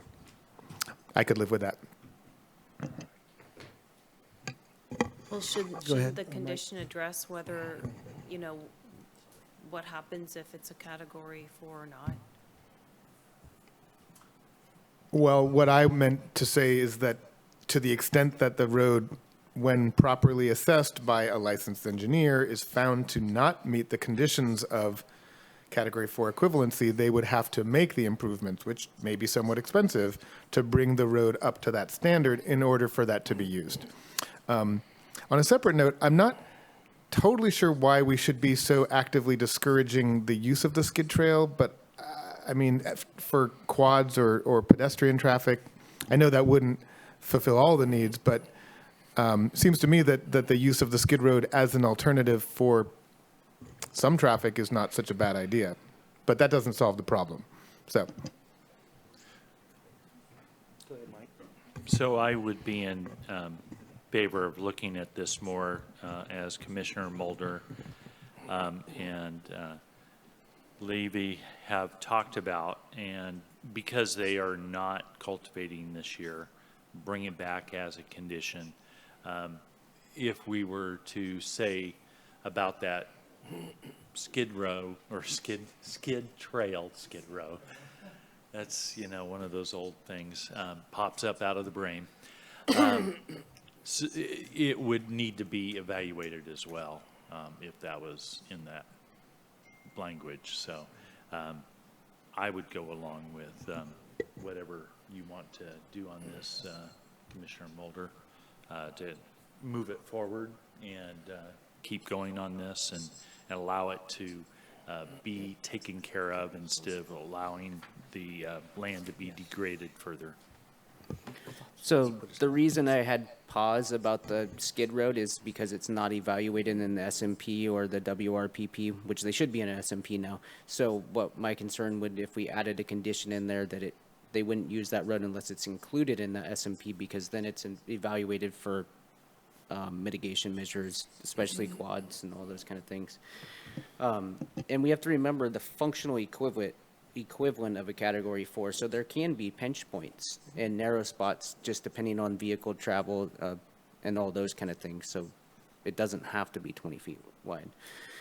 But with that, I would be willing to make a motion to find that the commission has considered the addendum to the adopted mitigated negative declaration for the commercial medical marijuana land use ordinance, CMMLUO, as described by section 15164 state CEQA guidelines, make all the required findings for approval of all of the special permits for MDRV Realty Holdings. I'm including both projects in this motion, so that's why I'm reading from one. I'd like to add the condition of approval that the skid trail in between shall not be utilized for cultivation activities unless properly evaluated and entered into the SMP, and that cultivation, it's not cultivating right now, that the road needs to be evaluated by a licensed engineer and submit that report. And I think give them,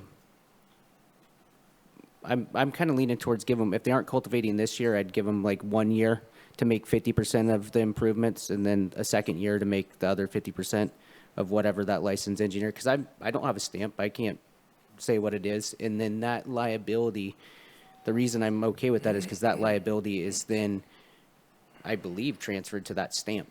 So that's where I'm at. Okay. Well, I'll second that. Discussion on it, and I got my hand up. So. With this condition, would everything need to be completed before cultivation? I'm trying to give them 1 year to do 50% and a second year to do the other 50%. Yeah, I would prefer to see it, given that they already will have a year and a half or something like that, given that they're not cultivating, that it be completed first. Okay. Anybody else? I'm going to be a no vote on this one, I can tell you that. You know, we've been doing the cannabis thing for 6 years now, and we've had lots of discussions about roads and such, and this should come as no surprise to somebody that's basically 6 miles back in that there's going to be concerns about a road. I think we sent it back to them one time already. It kind of just seems like a slap in the face, to be honest, that they came back and didn't address it. And I have a really hard time with this. It shouldn't be out that far anyhow to begin with, and I've always felt strong about that. And to not even, you know, address the road, I will be a no on this one. That's, you know, just where I'm at. But it doesn't look like the votes are going to fall with me, and that's okay. That's why there's 5 of us, or 6 of us here tonight. Anybody else? And then there's the bladder issue as well. You know, the timeline for the bladders. I think that's in the conditions already, but maybe I missed it. I think they have a year, maybe 2 years to remove the bladders. 2 years, Okay. right, which is quite generous. Well, they're technically, the way I look at it is they'd only get 1 year, because if they aren't cultivating this year, that's why, because they aren't cultivating this year, that's why I was leaning towards in 1 year from approval, 50% of the work done, and then another year from there, 50% of the other road work done. Just trying to realize that they won't be impacting, in theory, won't be impacting the road this cultivation season. Okay. Any more discussion? Okay, Tripp, you're up. So the motion stands as submitted. That was Melanie's application.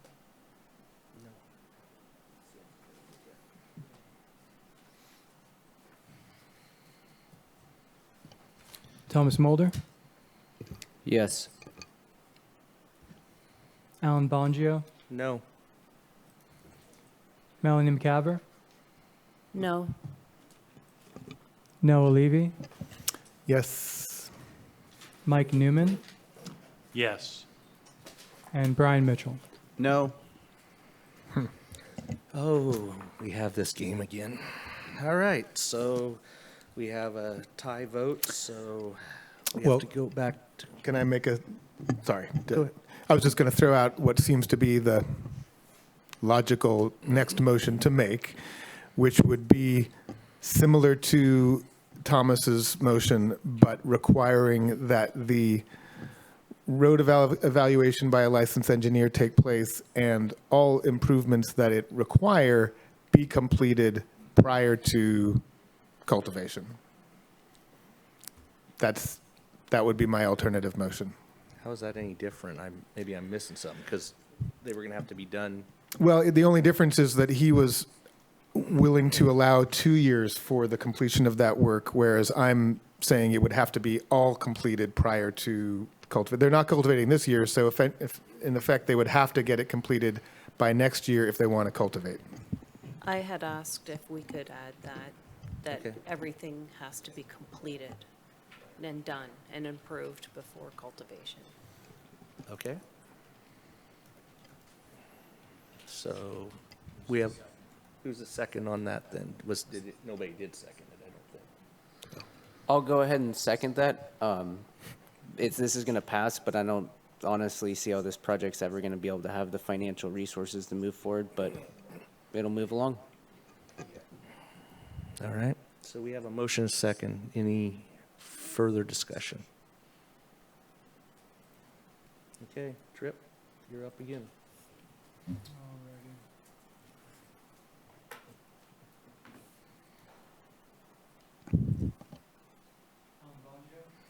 No. Thomas Mulder, Yes. Noah Levy, Yes. Melanie McCaver, Yes. Brian Mitchell, No. and Mike Newman. Yes. All right, motion carries 4-2. All right, so that moves us on to the,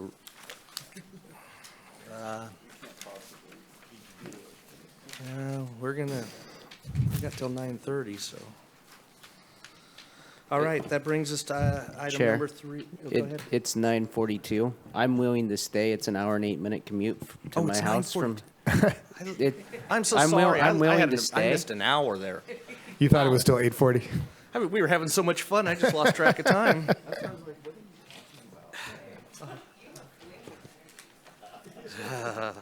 I'm sorry, guys. That last one kind of got my attention. I wasn't paying.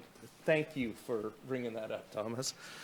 Okay. Can so- I just ask a question? And it Yes. is late, but I'm wondering if we want to, or if we're allowed to, ask anyone who is here to speak on the Orcata Road project to speak to us about that.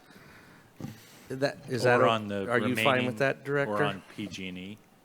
No, this is Old Arcata Road, I No, believe. we would just do it.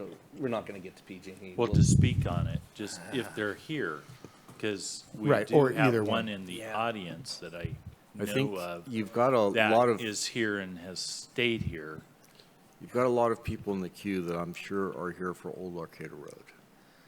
I think that we should just continue it and not do that because there's too many. There's been It's gonna so be much. Collins. I think there's going to be too much. Go ahead, Thomas. So I'm concerned if we continue, we still have to take comment on the continuance, but I could be wrong. Like allowing the continuance, and they could talk about being frustrated and all those kind of stuff. Okay. So what we did last meeting, didn't we open the hearing, take public testimony, and then Yeah, but there's a continue? lot of public. There's a bunch in the queue. Is what I'm well aware. I've seen the emails that come through.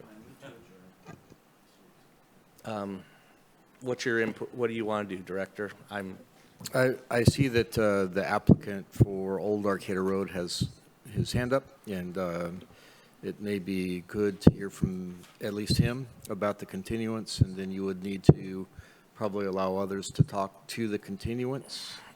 And you can make a motion to continue now and then hear from people, or hear from people and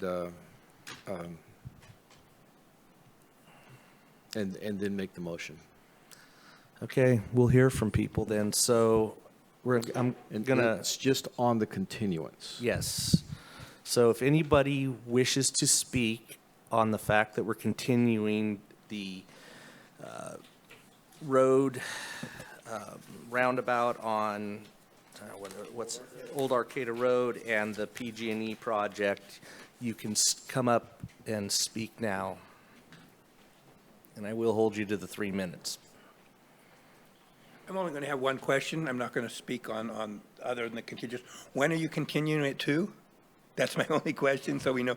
And then the other, I guess I lied. I have two questions. Will we be moved further up in the agenda next time also? So Yes, we'll put it. Can we have a time certain? Oh, I guess that's demanding. Thank you for my opportunity to speak. Yeah, go ahead, Thomas. Do we technically need a first and second to continue these items before we take comment on continuing? Nope. We're Okay. going to do that after. All right. So the first speaker is David Loya, Arcata.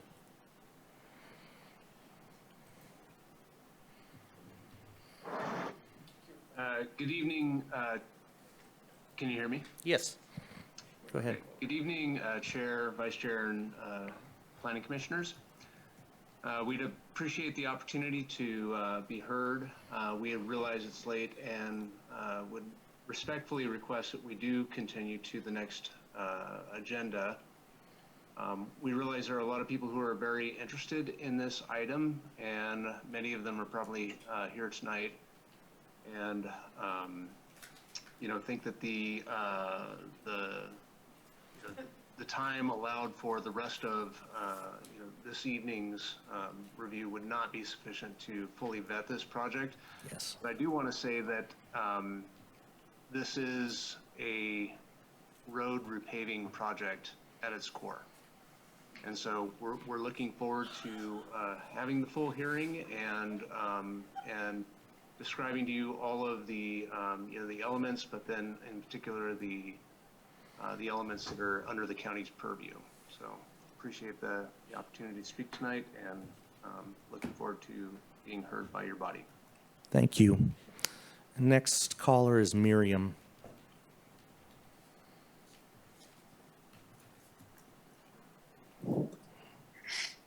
Hi, it's definitely past my bedtime, and I'm sure it is past yours as well. Thank you for sticking around this late. I am supportive of a continuance because I think this is a issue that a lot of people want to speak about, and would just respectfully request that it be put at the front of the agenda. There's kids that want to speak about this, there's parents, and so if this could be put at the beginning of the agenda. Also, it's my understanding that there's some funding tied to this project that hopefully can be, that the timeline needs to be met for approval so that the funding can be taken advantage of. And so that I hope the continuance doesn't go in any way that makes it difficult to access the funding. Thanks. Thank you.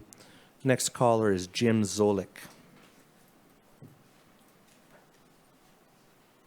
Yeah, good evening. Thanks for taking some comments. So I guess I'm a little confused. If I'm so are you taking full public comment now, but you're continuing this? Or No, you're just taking some- just about continuing it. We're just taking Okay. comment about continuing this. Got it. Thank you for that clarification. Okay, well, yeah, I'm glad you're going to continue it. There's definitely a lot of interest.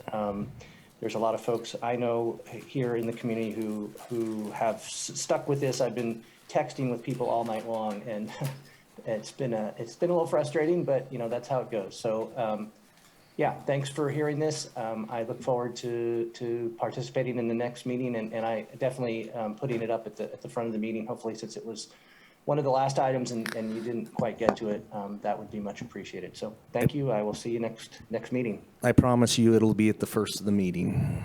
Great. Okay. Thank you very much. Thank you. So, Director, when will we be continuing this to? May 19th. May 19th. All right. And can I just? Motion to, Oh, sorry, go ahead. I'll motion to continue this item to the May 19th meeting and place it at the beginning of the agenda. Second. Motion second. No, go ahead. I just wanted to make sure that there's not, I remember last month something about a March 12th meeting or May 12th being discussed. Is that still the case? No. Not the case. Sorry about that. Okay. I thought I'd mentioned that. No, You may that- have, but I was gone, so. Yeah. I would just like to clarify that motion is for both the Old Arcata Road and the PG&E. Yes. Okay, I will amend the motion to include both Old Arcata Road first and PG&E second. All right. Thomas?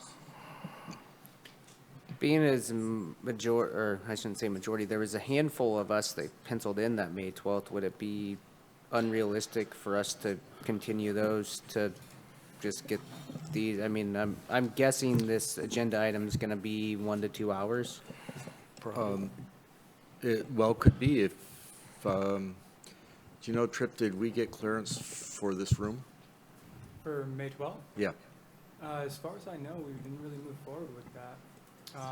I would have to confer with probably Suzanne. So the Planning Commission, that is an option for you. If you would like to consider those two items next week, we can do that, because I do believe that the Old Arcata Road will take some time. Yeah. And May 19th is also full. What does everybody else think about that? I'm game. I still have it in my agenda. Is that for both of the two that we're talking about here? PG&E that we and- didn't make it to?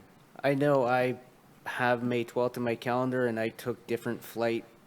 I would have left the 12th had we not had the Planning Commission meeting scheduled in my calendar. Just leaving that out there. Okay. Go ahead, David. Yeah, thank you. I just wanted to weigh in that we would support a May 12th continuance. I'm not sure about the PG&E, but we'd be available for May 12th. Okay. Thank you very much. So is everybody else in agreement that we're going to have a May 12th meeting? Yeah, I'll amend the motion to continue Old Arcata Road and PG&E to the special meeting of May 12th, with Old Arcata Road first and PG&E second. Before we vote on that, could we add in there, since we're having a meeting, the discussion of the night light issue, and it got brought up, and at the end of the meeting, I was going to bring that up to have it agendized at some point, so could we put that on that same meeting, have that discussion? Well, it's something that's been being talked about forever, so. Sure, well, we can get it on the agenda, and then if we Yeah, don't get have to the it, it'll be discussion. continued. So at least it's on there. And if you want to put any other projects that you can get on before that time, that you might have, not enough time. There's not enough time. Yeah, okay. Well, so we have a motion and a second. Any more discussion? I just want to make a note that we do still have one person in the audience that probably wants to talk about the continuance of PG&E, maybe? Nope? Okay. That's it. All right. So we have a motion and a second. Go ahead, Tripp.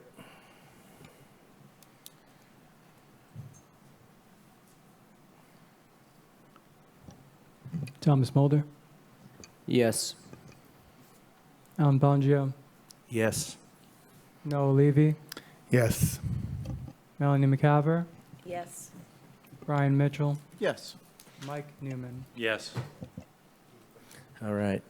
Motion carries unanimous. Thank you, Tripp. And thank you, everybody, for bearing with us and staying late. Sorry that we didn't get to everything, but it's just how it goes sometimes. We're adjourned.